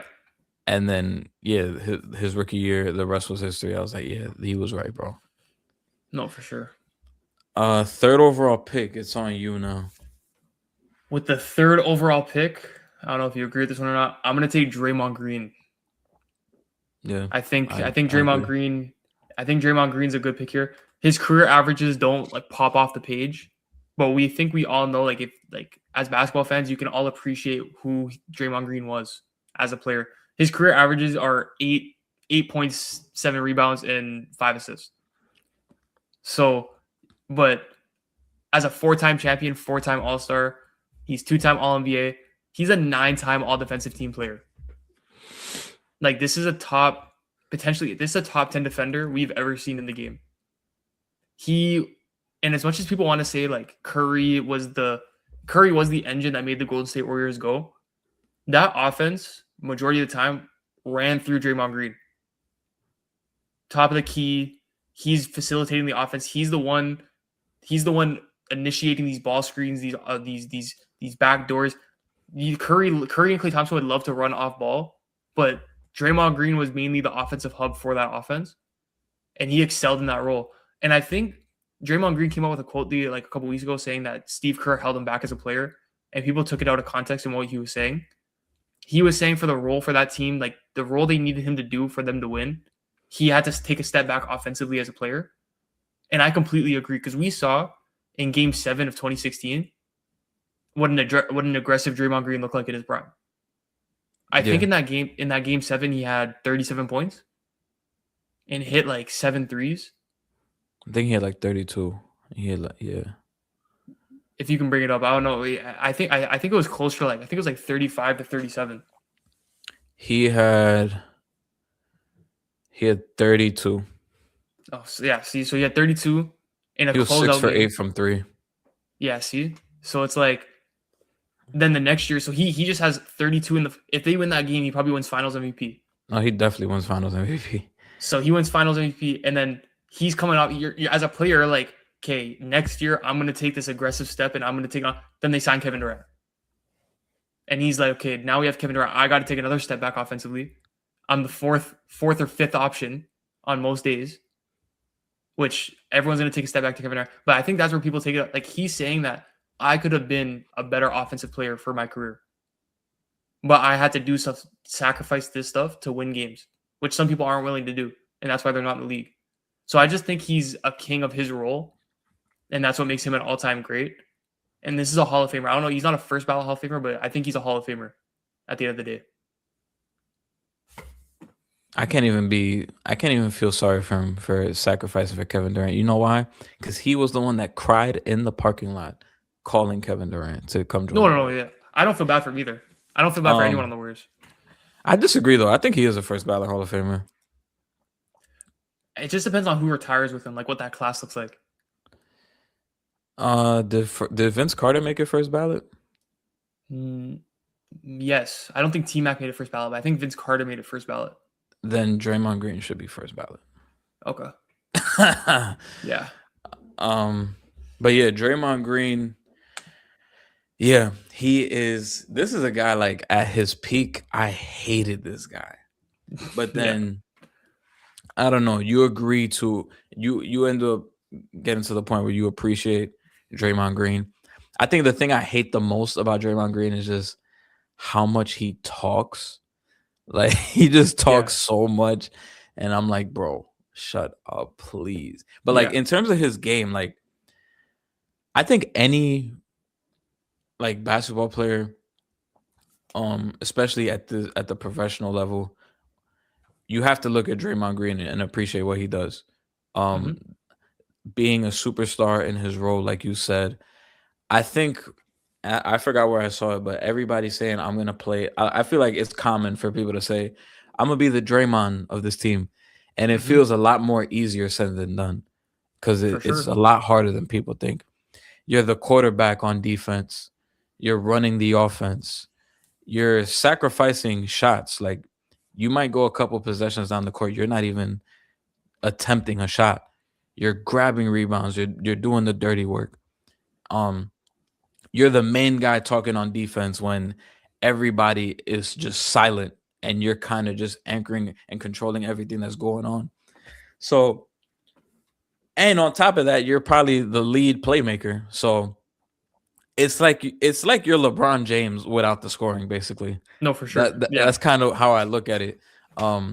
So I think to be in that Draymond role, it's a lot harder than people think. And he is probably the best role player you can have on a team. Like if I was ever like anytime I do any sort of thing when it's like building a team, blah blah blah, Draymond Green is like one of the first players that comes to my head because I'm like, if I'm ever building a team, I would always want a Draymond Green type of player on my team, somebody that's gonna hold people accountable and not be afraid for the worst, like we know, but there's a lot of value in what he does, and being able to put your ego to the side and do it for the betterment of the team, I think goes a long way. And I think where I disagree though, like with some because I think Draymond has gotten away with a lot of shit. No, I agree too. Later on with the Warriors, but I blame that more on the Warriors for not kind of like holding him accountable and keeping him in check. Because I feel like they kind of just let shit slide, so it got to the point where like Draymond's like, "Oh, I could do this, I could do that, and I'm not gonna face any type of repercussion for it." I think that's the one thing where I'm like, "All right, bro, like I think the whole Jordan Poole saga of what he did with Jordan Poole and how that turned out, like." I think that was the start of the downfall for the Warriors. From like they're coming off a championship and he's punching their best young player in the face, gets it caught on camera, and he basically comes out unapologetically. Like he wasn't sorry in the media when it first happened. I think he had beef with Jordan Poole's dad and all this stuff that was going. Like it was just a mess, and they have to end up trading Jordan Poole for Chris Paul, which always pissed me off because I'm like, why are we trading Jordan Poole? Like, but like I mean, yeah, like you said, like that kind of ruined. And yeah, that's probably the one grain of salt on his legacy, like not being able to keep his emotions in check. Like Mhm. in the finals 2016, like granted, like LeBron, I feel like LeBron knew what he was doing. Like he No, no, stepped no, for over him sure. and shit, and he knew Draymond was gonna take the bait. But like he gets suspended for game 5, and in that game 5, LeBron and Kyrie both go for 41 points.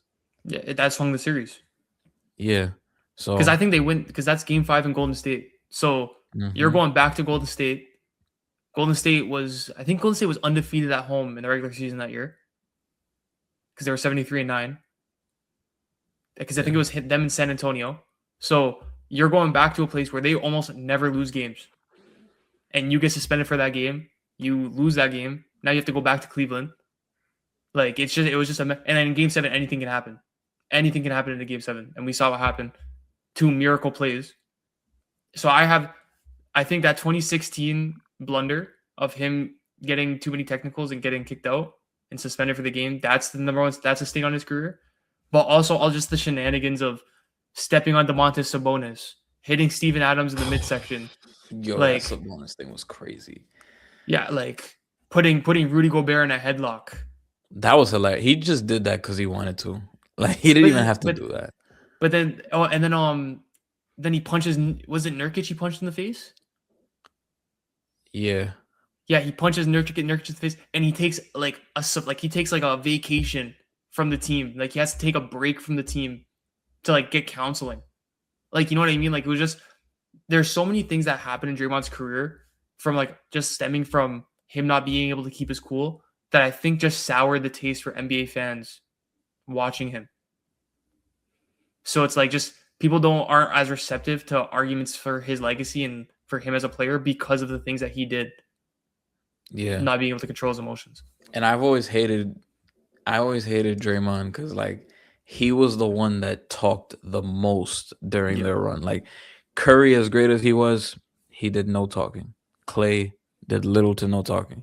Even Kevin Durant, like he wasn't out there like puffing his chest out like that. Draymond was the one that was out there puffing his chest. And that's Yeah. when I would be like, motherfucker, like you have Kevin Durant and Steph Curry. Like your shit is sweet for you. No, for sure. But removing myself from all of that, that 2016 season was amazing. 14 a game, 9.5 rebounds, 7 assists, second in DPOY. He was 7th in MVP. Did you know that Draymond Green has higher MVP finishes than Vince Carter? He has a lot of higher MVP finishes than a lot of people than you think. Like, Yeah. you know, Kyrie Irving's never received a single MVP vote. 1 through 10. Don't let the Kyrie fans hear that. Yeah, I just know that because I was looking at it last night. Kyrie Irving has never received he's never even been on the ballot. I don't think. Yeah, he's never been first team All NBA either. Never been first team All NBA. So it's like for Draymond Green to finish top 7 in MVP, like that's a big thing. Yeah, damn, bro, that's insane.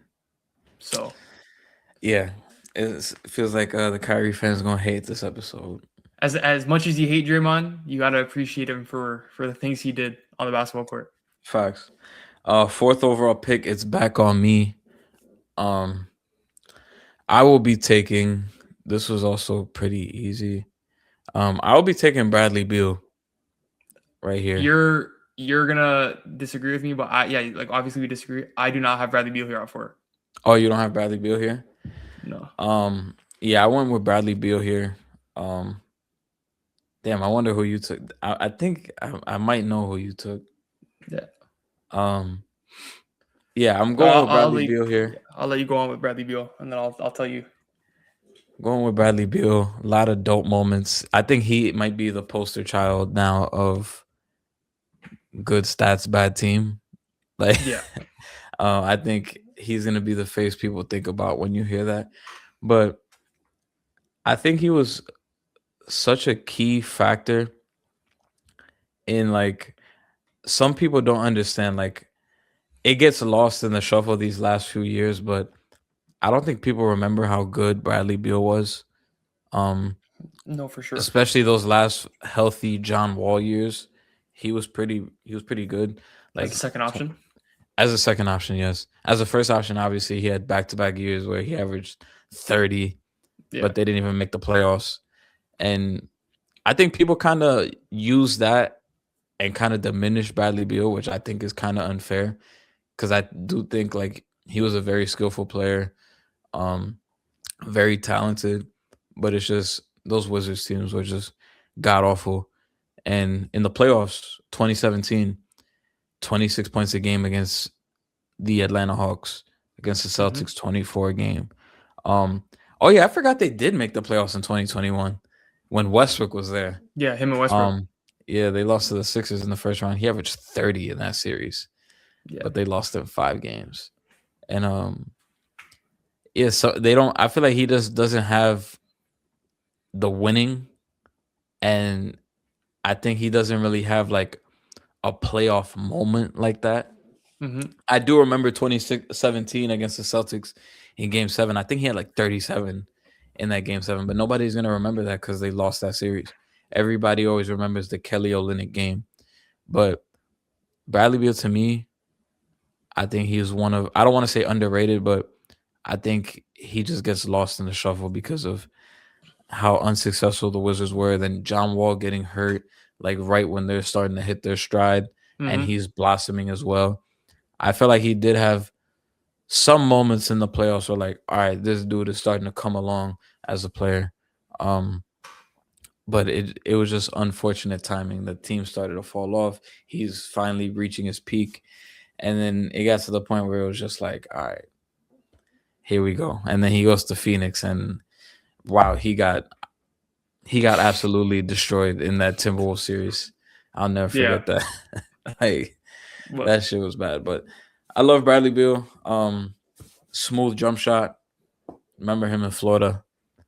I'm going with him at 4th overall. So I love Bradley Beal too. I love the way he plays. I love scorers. Scorers are like, I love guys who can score the basketball. My introduction to Bradley Beal was, I'm from Toronto, so as much as I'm a Lakers fan, I follow Toronto a lot. Like the Raptors, I'm very tuned in with the Raptors. I went to that 2014-2015 Game 1 in Toronto. Like I remember being in the building for that game, and the hype around Toronto at that time was like, we are gonna fight and we're gonna push the Cavaliers. Like we want to take that next step. DeRozan and Lowry are ready to take that next step. We lost to Brooklyn the year before at 7 games, and Bradley Beal, John Wall, and Paul Pierce killed every Toronto fan's hopes, and we got swept in 4 games in the first round in 2015. And it was like that was my introduction to Bradley Beal. So there was a couple years where I hated Bradley Beal and John Wall because that started the narrative that we couldn't win a playoff series in Toronto. And it was just like, it was so disheartening. But as a basketball fan and being objective, like I love the way Bradley Beal plays basketball. I just have Chris Middleton over him at 4. Sorry, I just saw you grimace. I didn't. Not at Chris Middleton. I was grimacing at I was looking at the box score of the game that you said you went to, and I saw Bradley Beal was 6 for 23 in this game. Oh yeah, no, see, yeah, I'm just talking about that was my introduction to them as a team. Yeah, that's what made me made that face. I was like, damn, he fucking sucked in this game, and they still won. That series that was when Paul Pierce had his last like renaissance. Paul Pierce had 20 in this game. If you look at Paul Pierce during that playoff run, that was when he hit the buzzer beater off the backboard against Atlanta in the next round. Because this was the 60-win Atlanta year. Yeah, this is the 14-15. Yo, that was... Now, I'm about to look at Paul Pierce's stats in that series. Because this was when Paul Pierce was a villain in Toronto. Because he was in Brooklyn the year before, and he killed us in Brooklyn. And we lost in 7 games. Then he went to Washington. I remember that series. Yes. That's when I think he blocked... Didn't he block DeRozan the last game? He blocked Lowry. He blocked Lowry in Game 7 for the win. So... It was like he said something after that game. No, he threw and I remember like he threw his wristband into the crowd. Like he took his wristband off, he threw it into the crowd, and a fan threw it right back in his face. Like he was like Toronto's top villain for 2 years, and then he went to Washington. And didn't he say like, "This is why I'm here" or some shit? Yeah. He said some shit like that. I remember that. he was the most hated athlete in Toronto for 2 years. Like, we hated Paul Pierce in Toronto. Yo, I remember that, bro. That was like the first Raptors series, and that's when the Nets were trying to build that super team. And man, that was fucking hilarious. Yeah, so Yeah, I think that's what I think he's like, this is why I'm here. Yeah, so that 2 year stretch, that was my introduction to the Bradley Beal and John Wall Wizards. So it took me a couple of years to come around to him. But at the 4 pick, I took Chris Middleton. So this is gonna kind of lead into our your 5th pick and my 5th pick, because I have Bradley Beal at 5 and Chris Middleton at 4. I just took Chris Middleton. Their resumes are very similar when it comes to, they both have 3 All-Star appearances. Bradley Beal has won third-team All-NBA the year he averaged 30. But when you look at the overall what Chris Middleton did, I didn't know this. Chris Middleton was on the Olympic team. He has an Olympic gold medal. 2021, right? 2020, yeah, 2021. So I didn't even know that. So he has an Olympic medal. The only thing Bradley Beal doesn't have, or that Chris Middleton doesn't have, that Bradley Beal has, is an All-NBA team. And Chris Middleton has a championship. But I really credit Chris Middleton a lot for how he played in 2021. Like, that 2021 run, like, you had people like Kendrick Perkins saying that Chris Middleton was the number 1 option over Giannis. Like, that's how well he was playing. And that he had a 43-point game in the Eastern Conference Finals. He was the closer down the stretch for that team. Like, he had a 40-point game in the finals, I'm pretty sure, too. Yeah, I've never seen Bradley Beal perform at that level in the playoffs. I know you said he averaged 30, but that was in the first round. Yeah. But like, bringing, like, him being basically the number 1 option on the perimeter and bringing a team to the finals and winning it, like, I've never seen Bradley. That's the only edge I really gave for Chris Middleton over Bradley Beal. I'm not mad at that. I should have took some of that more into consideration. I do have Chris Middleton at 5. Yeah. Yeah, I agree. I agree with what you said. Here it is right here. It was game 4 of the NBA Finals. Chris Middleton had 40 points. Yo, this is insane. Yeah, like, Chris Middleton in that playoff run was absolutely insane. I remember getting into it with somebody in the comments because he was like a big Trae Young fan, and he was talking smack, like, oh, if Trae Young didn't, I think he tried to say that Trae Young had the best, like, I think he tried to say Trae Young had the best playoffs in 2021, and like he was the best player in the playoffs, and he was like a top 5 player, and I was like, no. And he was like, if Trae Young didn't get hurt in the conference finals, we would have went to the finals and beat Phoenix. I'm like, bro. I was like, bro, you literally played 2 games, and Giannis didn't play for like 2 games of that conference finals. No, and you got smoked out by Chris Middleton. No disrespect to Chris Middleton, but like, come on, bro. I'm gonna go on a little side tangent here. I have never seen a player live off a single playoff run more than Trae Young has lived off that 2021 run out of any player in NBA history. Like, I have guys telling me. I remember at that time I was working with a guy that was telling me that Trae Young was better than Luka Doncic in 2022. Like, I had guys telling me Trae Young was better than Luka. I had a guy a month ago, right before Brunson won the championship, during the playoffs, he was telling me Trae Young was better than Brunson. I have guys telling me in the comment section that Trae Young and the Wizards, Trae Young's going to be a top 15 player this year. I'm like, guys, when is the last time Trae Young won a playoff series? He has not won a playoff series. Like, he has not won a playoff series since that year. He's made the playoffs twice. They've lost in the first round both times, and he has not repeated any sort of success. People don't realize that run. In the first round, they beat a Knicks team that was led by RJ Barrett and Julius Randle. Like, this wasn't a Knicks team that was ready to perform at that level. Like, we've seen what Julius Randle is in the playoffs. I like RJ Barrett. I think RJ Barrett is a good player, but RJ Barrett can't be your second best player on a team. They beat that team. Then they beat a Philadelphia 76ers team with Ben Simmons scared to take a layup and Embiid, who can never make it out the second round. I hope he can do it this year, but this is a guy who can routinely never make it out the second round. This is the run they made. Then they met a real team in the conference finals with Drew Holiday, Chris Middleton, and an injured Giannis, and they got smoked out. Like, I've never seen one player live off so much nostalgia off one conference finals run. That's my little tangent. I just have to that 20 that my Trae Young opinions are very strong. Trae Young might be the first clip farmer in the NBA. Yeah, Like rolling dice in the garden and all you got to do is just clip farm a couple times, and people on TikTok and all this swear that he owns a team or he's that good. Like, yeah, like you said, game 1 versus the Knicks, and I talked about it with Wave like 2 episodes ago, doing this shit after game 1, and then doing the bow in game 5, and then I think it was 2 seasons ago when he rolled the dice against the Knicks, doing shit like that. ripping the jersey this offseason. Ripping the jersey. Like, bro, the Knicks, like, there's nobody that's on that team anymore from that Knicks team. Mitchell Robinson's gone. Yeah, so yeah, there's nobody. Yeah, Mitchell Robinson didn't even play in that series, too. Yeah. And yeah, there's literally nobody on that. And he's still flexing that run. He literally did it recently on his way to Fanatics. He was in the car watching his highlights from that series. Yeah. So yeah, no, I can't. Like, so yeah, he is like the clip farmer in the NBA. And but yeah, back to Chris Middleton. Yeah, Chris Middleton had some dope moments, and I'll never forget the 2021 playoffs, game 7 versus the Nets. I never forget. I went out for my sister's birthday, and after I drove, I was like speeding home because the dinner was like during the game 7, and it ended like right when I think it was like the end of the third quarter. The dinner ended, so I'm speeding home to get home just to watch the fourth quarter. And I'm watching that fourth quarter. Giannis was amazing in that game, but Chris Middleton was the guy that was hitting the shots down the stretch to kind of put them away a little bit.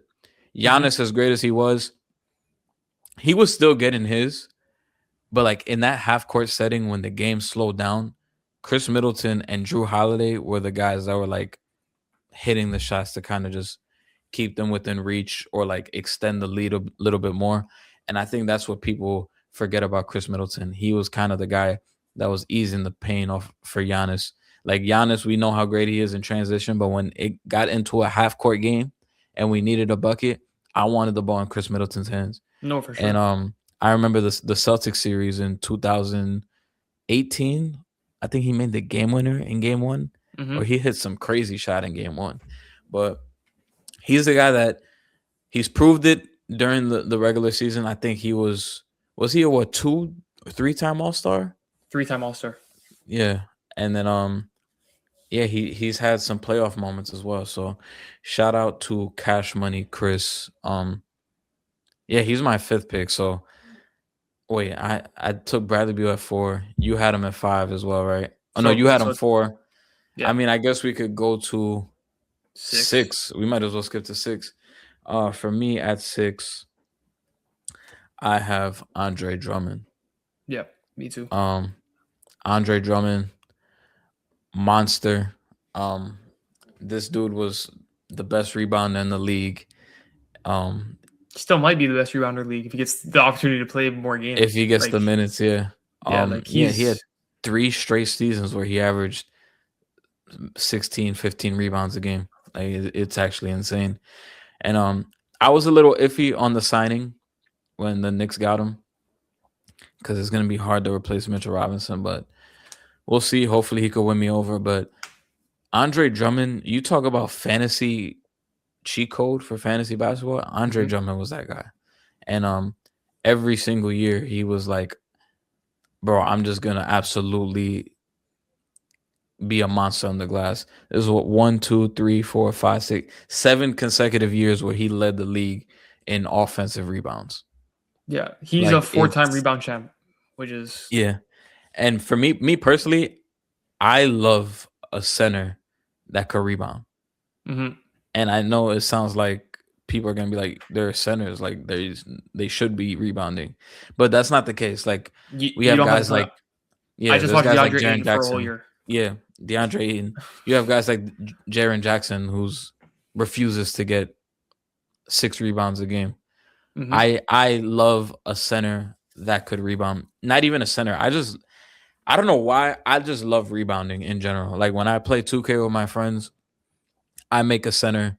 I don't care if Mhm. I score 18 points. I'm trying to grab every single rebound. That's what fuels me. I'm trying to grab 20 rebounds every single game.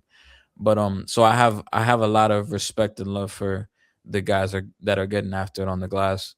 Um, and I think 14-year career, like I think people kind of underestimate like a guy like Andre Drummond. Some people probably like question like could he even last this long in the NBA? And he's carved out a role for himself. He's added the corner three, Mhm. something he didn't have earlier in his career. And I'm excited. Hopefully he brings that to the Knicks.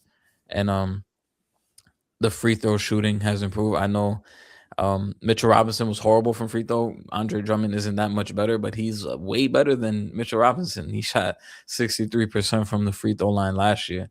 So I think Andre Drummond has solidified himself as one of the better rebounders of all time you could Yep. talk about. And he's still a guy like even this year he averaged 3.2 offensive rebounds a game in only 19 minutes. Um so hopefully given the opportunity he could excel, and I got a lot of respect for Andre Drummond. So shout Uh, out to him. no, shout out to him for sure. I think you're gonna enjoy watching Andre Drummond this year because you're not gonna have to worry too much. He doesn't really miss a lot of games. Like he's consistently a healthy guy usually. So I don't think you have to. I know Mitchell Robinson has his health concerns, so I Oh don't think you yeah, have to we worry had that. to wrap him in bubble wrap this past season. Yeah, so I don't think you have to worry about that with Drummond, and hopefully you still have that offensive rebound production from Drummond. So he just probably doesn't have the same defensive upside that Mitchell Robinson has, but Yeah. I think you guys are gonna have a good year with him, and I love Andre Drummond. I'm sad that after he went to Cleveland, he kind of lost that All Star role. He kind of lost as soon as he got changed to a bench role. That his career just no other team would give him a starting opportunity. Even when he came to the Lakers, like we didn't even try to start him. He I kind of remember didn't even play he for had the a playoffs. game with the Lakers where he went crazy. I think it might have been game 2 versus the Suns. Hmm. I remember he had one game where I was like, yo, Andre Drummond's going crazy in this game. I think the only lasting image I have of Andre Drummond on the Lakers is when LeBron was doing the post up Oh yeah, and he was he was imitating him on the sideline. Like that image in my brain is so like just stuck there that I can't even think of anything else of him as a Laker. Like it's the only thing I have in my yes. mind. Yes. It was game 2 versus Phoenix 2021. I remember this was one of my friend's birthdays. We went out and then I got home just in time to watch this game. Andre Drummond had 15 points and 12 rebounds in this game. Yeah, he was playing against A- DeAndre Ayton. and Anthony Davis didn't even play. Oh no, Anthony Davis did play. Yeah, but he had 15 and 12, Yeah, and they, yo, and they won by 7. it just shows how terrible DeAndre Ayton is. Yeah, Yeah, this guy's terrible. yeah, bro, But that's fucking insane. but yeah, no, I like Andre Drummond. But we can move on to the 7th pick to my goal, I believe. With Yes. my 7th pick, I'm going to keep who is the original 7th pick in the draft. I'm going to take Harrison Barnes at 7. All right, I don't know if that's who you have at 7. I do. Okay, so yeah, this is Harrison Barnes doesn't have like the longest resume in the NBA. Doesn't have too much to say about what he's done in his career. So one-time champion, obviously with the Warriors, averaged about 14 points a game throughout his career. He's I learned this yesterday too. I completely forgot about this. He was on that 2016 Olympic team, Yeah. so he's a gold medal because he was on How the that team that fuck no did he one. make that team? I remember at the time there was a virus going on in Brazil, or there was there was something going on with the water in Brazil, so no athletes wanted to go, and that team was like DeMar DeRozan, Kyle Lowry, Harrison Barnes was on that team, DeAndre Jordan was on that team. That was Melo's last run with the USA. Kevin Durant was on that team.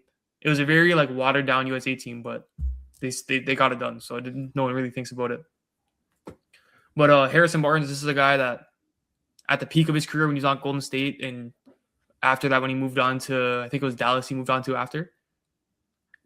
He showed he was a valid scoring option on the perimeter. He was kind of like the 3-and-D wing you kind of wanted early on Now he's a vet. He's a vet guy. He's probably going to play 10, 15 minutes a game, give you some decent efficiency shooting wise. Not much to say about Harrison Barnes, but very, very solid, good NBA player. Yeah. I'll never forget Harrison Barnes being they were trying to like pop him up to be like the next Kobe. And they're like, we got to give this dude a nickname. And they're like, let's call him the Black Falcon. And I was like, all right, I bro. do not remember that. Oh my gosh, I don't remember I remember that. You could go on Basketball Reference and it tells you the nicknames. Mm-hmm. And they try to give him the nickname the Black Falcon. Because they swore he was going to be, they were trying to prop him up to be the next Kobe. He went to UNC. I know there were rumors that Kobe would have went to UNC or Duke. Mm-hmm. But yeah, that shit did not stick. Yeah, it's still there. I'm looking at it right now. Black Falcon. I think he dunked on somebody his rookie year, and they were like Black Falcon. But yeah, he's had a cool career. I'll never forget him in the 2016 finals, just absolutely just bricking every shot. I was like, yo, he plays for the Cavs at this point. It was hilarious. But yeah, I mean, shout out to Harrison Barnes still playing like on the Spurs currently. And I actually loved it whenever he was out on the court in the finals. I was looking at my boys like, yo, anytime Harrison Barnes is in the game, like we're winning those minutes. No, for sure. That's why they got. That's why they replaced his minutes now with Tobias Harris. So, holy shit, 2016 finals.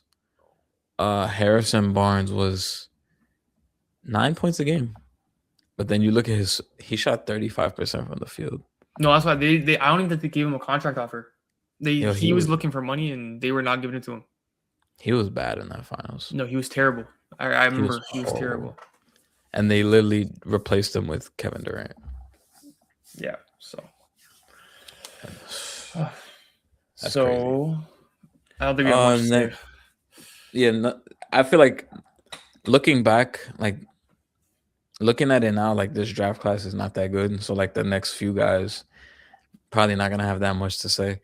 So that was 7. At 8. And this is funny, like he's going 8 in a redraft, but that's how bad this draft class is. I'm taking Jay Crowder. That's not who I took. I think I originally had him at 8, but I shifted around last night as I was looking at it. I took Jay Crowder. Not really much to say. Very, very solid role player. One thing I will say about Jay Crowder is I felt like every team he was on, they were like very competitive. Like if you're a contender, you want Jay Crowder on your team. He literally he played on 2 teams that went to back-to-back finals with 2 different teams. He was on the Heat team in the bubble that went to the finals. And then the very next year, he was on the Phoenix Suns team that went to the finals. And then he played for the Bucks. A lot of teams that were like serious wanted Jay Crowder. He played for the Celtics when they went to the conference finals with Isaiah Thomas. He was on the Cavs. I remember I was hyped for the Cavs for getting Jay Crowder, but they traded him midseason. He went to the Jazz. He was on the Grizzlies. Yeah, they weren't bad. And then he was on the Grizzlies during John Morant's rookie year. Damn, I forgot about that. You remember when Andre Iguodala was on the Grizzlies and he was like, I don't want to play for them. Yeah, no, yeah, this is after Golden State. Yeah, he's like, I'm not playing for them. I'm not showing up. And then I think he ended up going to the Heat because I remember I was watching LeBron or AD highlights in the bubble, and I saw Andre Iguodala out there. I was like, bro, I forgot he was on that team. He had no haircut, no nothing. But yeah, Jay Crowder, not really much to say. Like, really, really solid role player. A lot of contending teams wanted him. His best season was 2016 with the Celtics. He averaged 14 a game. He was 13th in Defensive Player of the Year. I don't know why they show it. If it's like, I feel like if it's not top 10 finish, like they shouldn't even show it. No, I know. And then, but I just had to point it out. But yeah, shout out to Jay Crowder. Shout out Jay Crowder. 9 teams in 13 seasons. He He was he's the guy, if you needed a 3 to fill out your roster, you called him. He was like of that Robert Covington, early Jeremy Grant kind of role. You needed the 3-and-D type of defender to add to your roster to win now. You added Jay Crowder. He was like the trade deadline darling. Like at the deadline, trade for Jay Crowder, and we're gonna compete. I'm surprised he wasn't a Los Angeles Clipper. Yeah. He screams Clipper to me. Like during the Kawhi, Pat Bev, Lou Will era. Mm-hmm. Do you want me to say who I have at 8?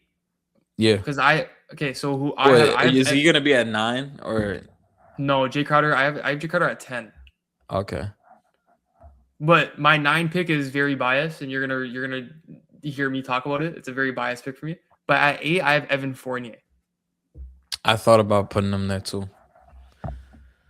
Yeah, at 8, I have Fournier. I just think Fournier averaged 15 plus for 6 straight seasons when he was in Orlando, and I think was it Orlando?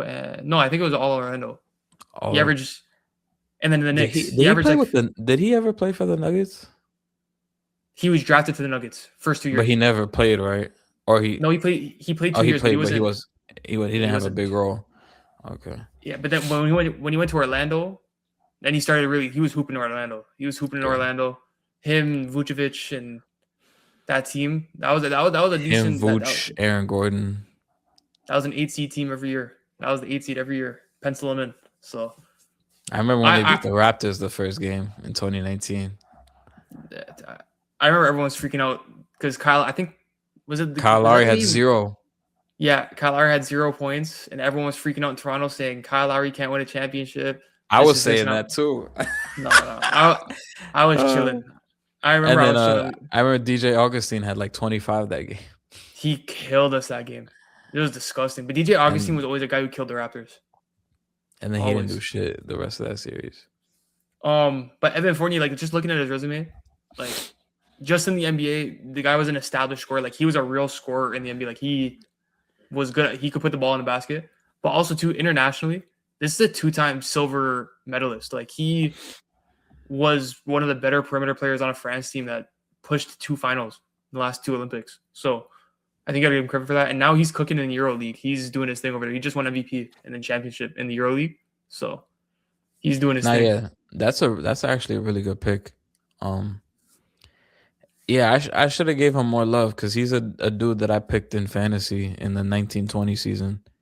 18.5 points a game his last full season with the Magic. Solidified scorer. I don't really like talking about his year with the Knicks because like he was complaining about playing time and stuff. He was complaining about playing time and Tibbs was like, I mean, his first year with the Knicks, he played like every game. It was that second year. Mm-hmm. That when we finally started to become serious, he was getting less minutes. So but yeah, shout out to Evan Fournier.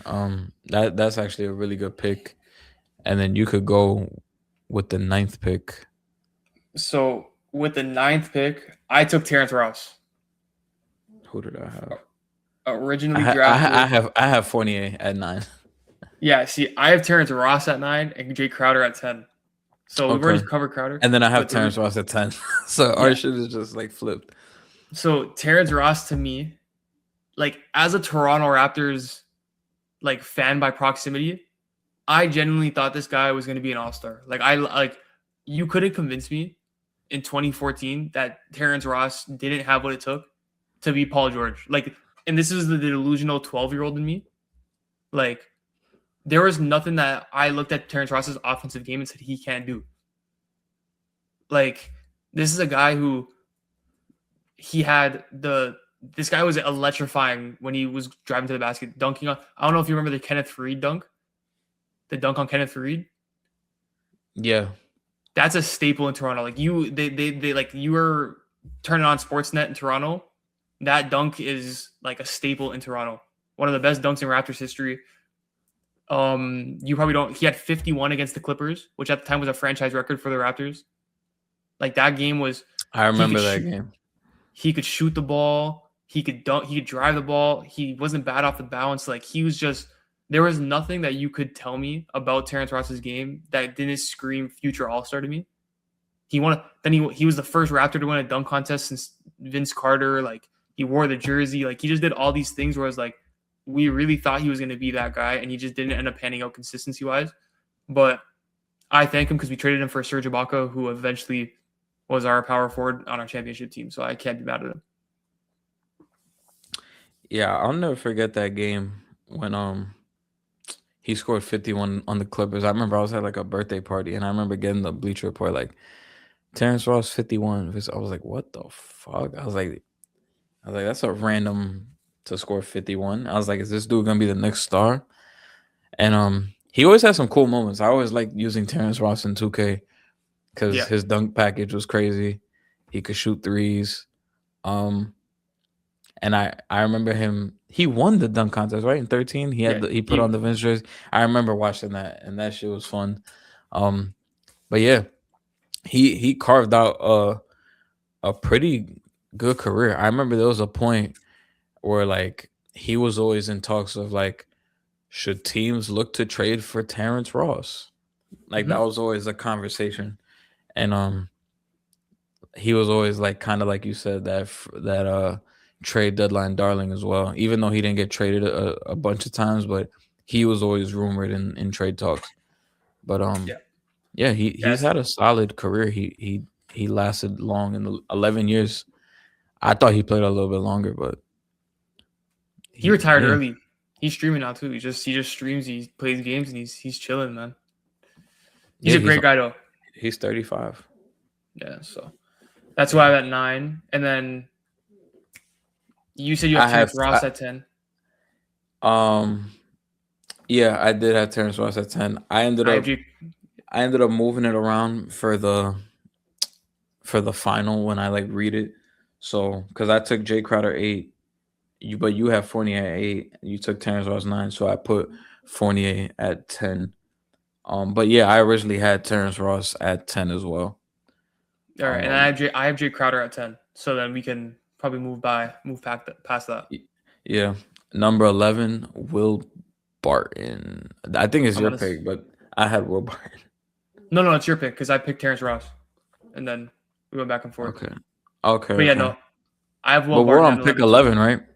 Oh yeah, because we skipped 10 because we both had. We skipped 10. So that it should have been you, but we both have Will Barton. So yeah, so it's fun. Will the Thrill Barton. Yeah, we're getting to the point where like there's really not much to say about these guys. That's how crazy this draft is. But he did have solid moments from 2016 to like 2020. Like he was one of the top like 6 men in the NBA. He was a cool, let me see. From that point, he was a cool like 14 a game. In that stretch. I think the rest of this draft is very much so like those trade deadline darlings that we're talking about. Like you need a perimeter 2 guard or 3 or forward to add to this roster to like kind of solidify your roster. This is what this draft is for the rest of the way. Yeah. The Jay Crowders, the Will Bartons, the Terrence Rosses, like your 3-and-D wings to add to a championship team when you're ready to win. Yeah. I liked Will Barton though a lot though, man. Especially when he was on Denver, he was really good on Denver. He was good. No, yeah, he really was. I forgot who violated him. I think it might have been Draymond. I forgot what he said. Some shit like "Will the Thrill, fuck out of here." Yeah, there's not really much to say about him. I mean, so maybe, if we're going to 12, this might be a lot. Maybe we'll have more conversation here. At 12, I have Austin Rivers. I do as well. Yeah, so at 12, I have Austin Rivers. This guy, so this was who sparked your love for Duke. The team that sparked my love for Duke was a little later. It was different. Was the Tyus Jones, Karl-Anthony Towns. Sorry, not Tyus Jones. Tyus Jones, Jahlil Okafor, Grayson Allen, the Grayson Allen Final Four moment. Like, that was the team that sparked my love for Duke. But Austin Rivers at Duke was showtime. In the league, he didn't really pan out as much. About 8.5 point per game scorer. But I think we all know the greatest high school mixtape of all time, John Wall and Austin Rivers. These guys are ball is life legends. Like when I think Austin Rivers, first thing I think about is his high school mixtape and watching it when I was younger, being like, this guy's a monster. Like going on YouTube watching his mixtape. So I'll let you elaborate more on Austin Rivers because that was your guy. So I'll let you go ahead. Yeah, I mean, I'll never forget watching that Duke versus UNC game when he hit the game winner. He was just so cold, bro. Like I swore that he was gonna be like the next like star guard in the NBA. Just the way he played, the quick crossover, the sneaky athleticism, and it always sticks with me. Like just seeing the game at that young, and then versus how I see it now. It's like you pick up on different things, but yeah, I will defend Austin Rivers. Like all the people are like, "Oh, he's trash." Like, try. I'm like, no, bro. I literally saw him drop 40 in the bubble when he was with the Rockets. Um, 41. yeah, and I remember when he was on the Clippers, that game against Portland. I think it was Game 6 when he was bleeding from his head.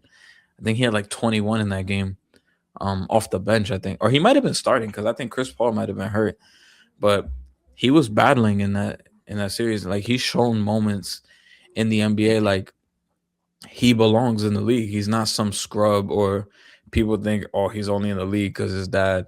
But like he's literally proven that like he can hang in the league. Like 20, what year was it? 2018 with the Clippers. He was 15 a Yep. game. Yeah, I have that here too. 15 a Yeah, game. 15 So, a game. So and that's what got him that contract that everyone loves to talk about. yeah, and like I feel like what kind of stunted his growth a little bit was, and I think he talked about it. Well, the part that I'm about to talk about, I don't think he talked about, but I remember him talking about in the summer league going into his second year, he was a lot more sharper. He felt like he showcased that like, yo, like I'm gonna be the lead guard for the Pelicans, Mhm. and that was the summer when they also traded for Drew Holiday, and I feel like that kind of hurt him a little bit as well. So I don't know. I feel like I mean he did have an 11-year career. I feel like he could have played a little bit more. Um One of my favorite moments from Austin Rivers is when he came to the Knicks and we played the Jazz at home. This was the 2021 season. And I Mhm. swear to God, he had like 25 points, but he had like 14 in the fourth quarter. Like 14 straight. And I remember watching that game like, yo, I was like, yo, we found our guard. Like we found our point guard. Um yeah, Tibbs just didn't want to play him after that. And I remember he came out with a video like after like, yo, like Tibbs was not fucking with me after that. But I'll never forget that game against the Jazz, 14 in the fourth quarter. And it was like consecutive. Like if you could go back and watch it, like it's still there. He was like unconscious. And I was like, Mhm. bro, like I was so happy seeing that. I was like I was screaming. But yeah, shout out to Austin Rivers, man. Um, yeah, he got me into Duke, never leaving the Duke fandom. So shout out to him. I That's the hope Duke could thing. win it because it's been. I know Duke fans are spoiled, but like ever since they won the chip, it's been kind of like heartbreaking every year. How do you feel about John Shire and I love John as a coach? Shire. Yeah, I think I I agree. I think all the people that think he should be fired because he hasn't won a chip yet is stupid. The landscape of college basketball is so complicated right now. I don't blame. I don't Like blame a him. lot of like it's so stupid how fans are like, "Oh, he's had this much talent and he hasn't won yet." I'm like, bro, you know how hard it is to win the NCAA tournament? No, for Like sure. it's a one game elimination series.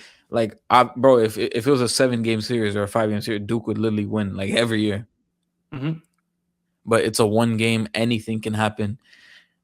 It's just the way that they've lost the last like 2 years. I didn't think they could outdo how they lost with Cooper Flag, and they did. Yeah. I just remember the Zion, RJ, Cam Reddish, and Trey Jones team. Like that team. That team was insane. I thought that team was gonna win. I really thought that team was gonna. I think the Cooper Flag team is better though. As a team, probably like conducively as a team, but I think individually as talents, that Zion team had more talent. Oh yeah, individually, yeah, but yeah, that Cooper Flag team was amazing. Mm-hmm. I thought that team was gonna win it all. The Cooper Flag team. The Zion team, they should have went farther. I don't think I necessarily thought they were gonna win it all, because that team had no depth at all. It was literally Zion, RJ, Cam Reddish sometimes, and like, here we go. Yeah. But that Cooper Flag team, I legitimately thought like they're gonna win it all. Like that team was insane. Mm-hmm. No, I agree. What are we at now? 13. I think it's your pick. Because I took Rivers at 12. 13. Damn, this draft is ass, bro.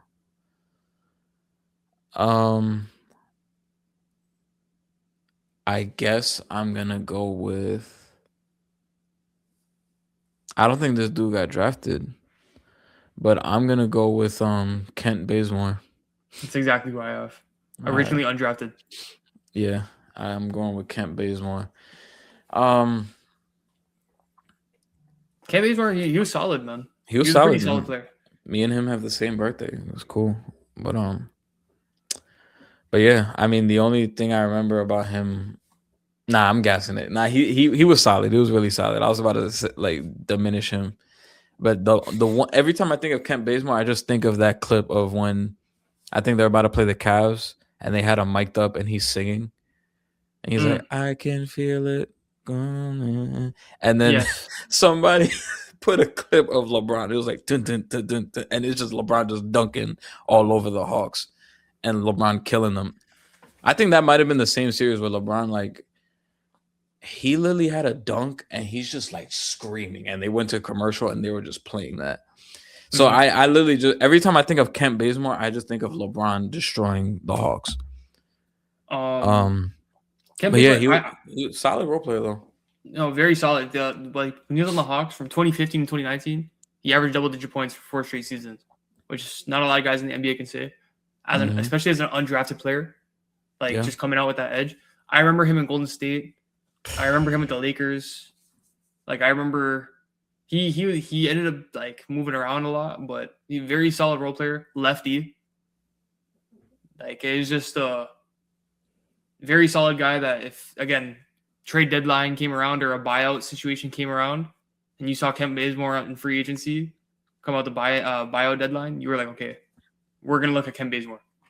Maybe this is a guy who can be the 8th, 9th guy in our rotation. We'll add him to the team. There's not much to say more about him though. Yeah, he got to play 10 years in the league. He got that lifetime health insurance. So shout out to him. And the last pick of this redraft at 14. I took Jeremy Lamb with the last pick of the draft, who originally went 12th. Jeremy Lamb, career 10 point per game scorer. Averaged about 10 points a game again, same as Kent Bazemore for about 4 straight years when he was in Charlotte and Indiana. I thought Jeremy Lamb was going to be better than he ended up. I thought he was going to be, I don't know what it is about some of these UConn shooting guards not panning out, because I thought James Bouknight was the same kind of build as Jeremy Lamb. I thought these guys were both going to be really good coming out of UConn, but they both didn't end up turning out. But that's who I have at my 14th pick. Just another solid shooter. One thing, if I have one career memory of Jeremy Lamb, it's him hitting that full court shot against the Raptors to win the game. It's probably that was the lasting memory. At my lasting memory of Jeremy Lamb, the only highlight I really have that comes to my head. Yeah, Jeremy Lamb was pretty good. I think everybody thought Jeremy Lamb was gonna be better than he was. No, for sure. And the biggest part about Jeremy Lamb, he's always gonna be remembered for being a part of the James Harden trade. And yeah, I think he got drafted to Houston originally, right? Houston traded him Kevin Martin and first round pick, which ended up being Steven Adams. And that was a part of the James Harden trade. Yeah, I think everybody, because everybody I talk to, they always like when I bring up this draft, they always say, "Yo, I thought Jeremy Lamb was gonna be way better." And he's a guy. He's another dude in 2K. He is a problem. No, he's of that Anthony Morrow, Jeremy Lamb kind of type of Terrence Ross type of build, where it's like you put him on a team like those OKC teams that he was on when you're playing with Russell Westbrook and Kevin Durant, and you kick out to a guy in the corner and it's Jeremy Lamb. You're like, okay, I'm gonna make this shot. Yeah, he was a 2K demon. Oh man, some guys that didn't get talked about that I want to bring up real quick in this draft. Michael Kidd-Gilchrist went second overall.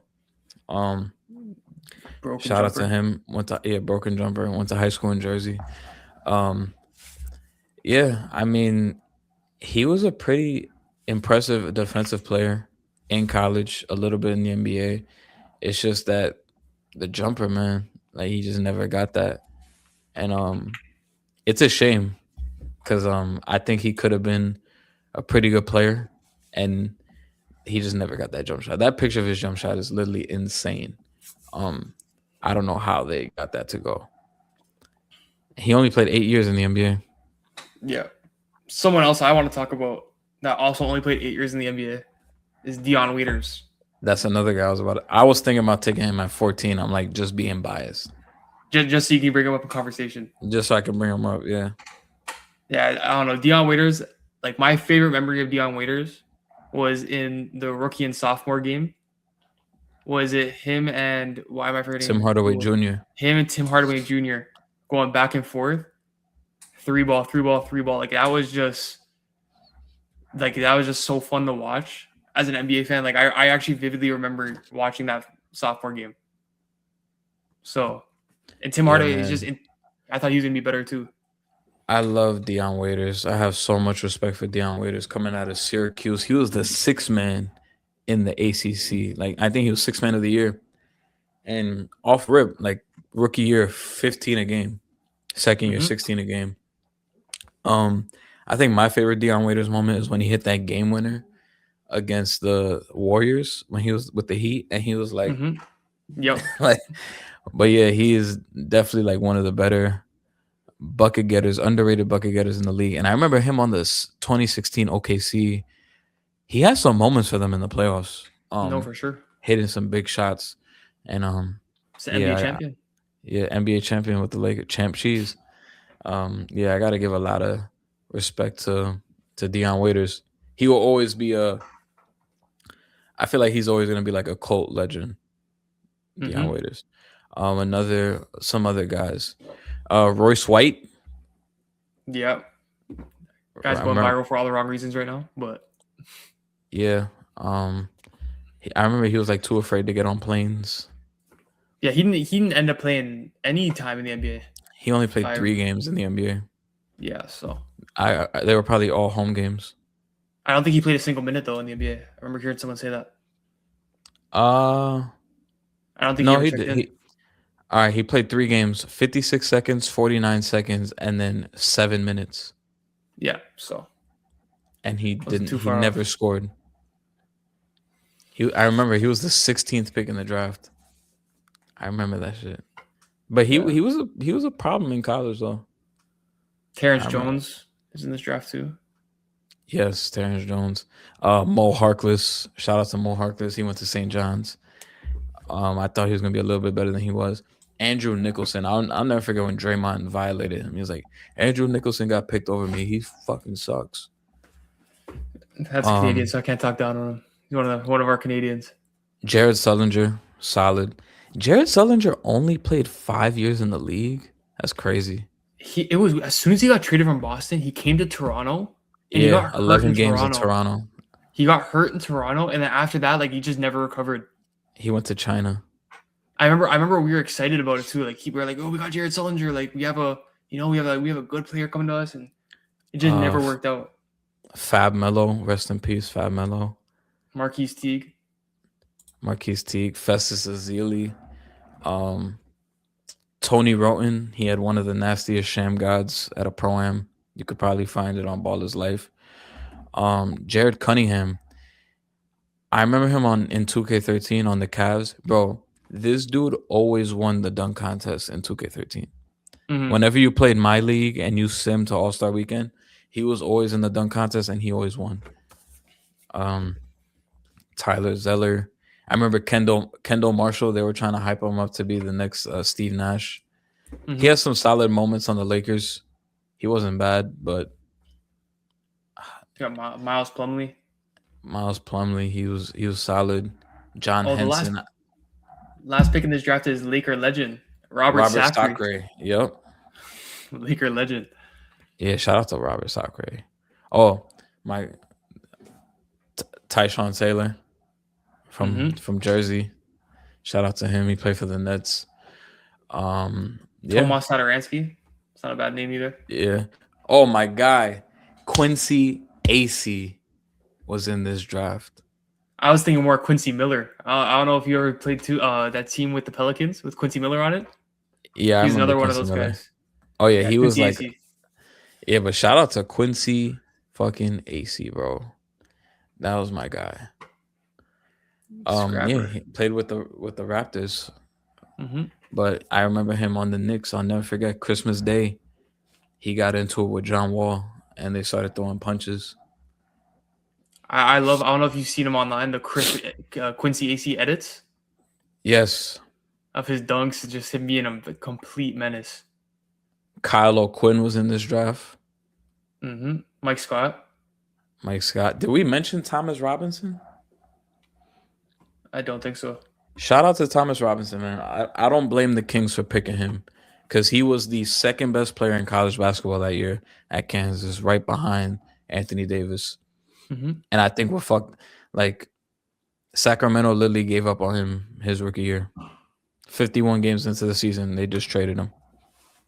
Yeah. To Houston. And then he's on Portland in year 2. And then Portland trades him.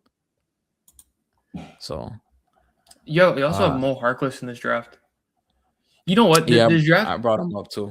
Yeah, this draft is very like 3-and-D wings, rotational player type of the draft. Like, you have a lot of guys here who played like 8 or 9 years in the league.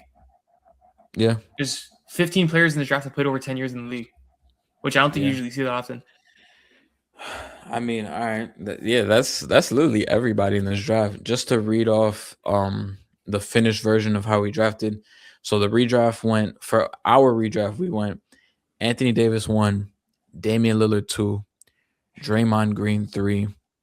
I had Bradley Beal 4, you had Chris Middleton 4. I had Chris Middleton 5, you had Bradley Beal 5. We both had Drummond at 6. We both had Harrison Barnes at 7.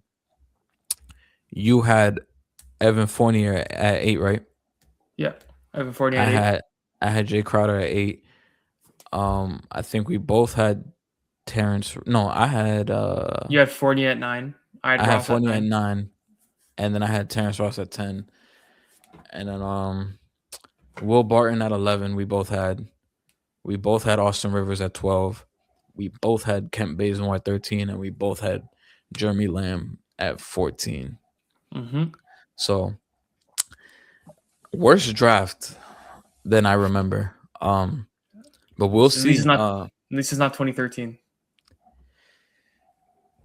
Me and Alexi talked about it because me and Alexi did the 2010 draft, and he thinks the 13 draft is better than the 10 draft. It might be top heavy with Giannis and when we were doing the 10 draft, I was looking at it and I told him, I was like, bro, this might be the worst draft of the decade. Like, I know 2013 gets a lot of shit, but 2010, you go back to that draft fucking sucks. And this draft is probably up there with it. So we're gonna see because we're trying to, I know the audience doesn't know, but I'll say it now, but we're trying to get that big 3 episode, me, you, and Alexi, for a 2013 draft. So we'll see how bad that draft really is. I have a feeling it's gonna be better than some people remember. I'm previewing it right now. It is definitely better than the draft we just did. Yeah, because this draft sucked. I'm looking at like guys who won't even make the list are better than guys who are like in our top 10 here. Also, yeah, So I'm actually pretty excited for that one. At first, I'm like, damn, I don't want to get to 2013, but now I'm like, it's gonna be fun. I'm gonna be having a lot of fun talking about Anthony Bennett. I went to school with Yeah. his nephew. I remember being in school and his nephew was like, "My uncle just got drafted," and like, 'cause he's from the same city I'm from, like right outside Toronto. Oh shit. So it did not turn out. He wasn't ready for the NBA though, and we knew that. But he knew when to come out, and then it worked out for him. Isn't Anthony Bennett from Brampton? Yes, that's where I'm from. Oh shit. That's where I'm at. Right, it's right outside of Toronto. It's like 25 minutes out of Toronto. Yeah. Yeah, I haven't been to Toronto since 2013. Yeah. Yeah, I gotta go back. Yeah, it's crazy. But yeah, that's gonna do it for this episode of the JV podcast. Q, appreciate you for pulling up. If there's anything you want to shout out, you could do it now. Honestly, follow me on Instagram, TikTok, subscribe on YouTube, QTalksHoops. Looking into doing more long form content potentially in the future. Right now I'm sticking to short form content. Just want to say thank you for having me, and I hope to be on again. Yeah, this was a really dope episode. Appreciate you for pulling up. If you guys are listening on audio, please give 5 stars. If you're watching on YouTube, please like, comment, subscribe. Follow on TikTok at the JV Podcast. Follow on Instagram at the JV Podcast 1. We appreciate you, and we'll see you next time. Peace. Later.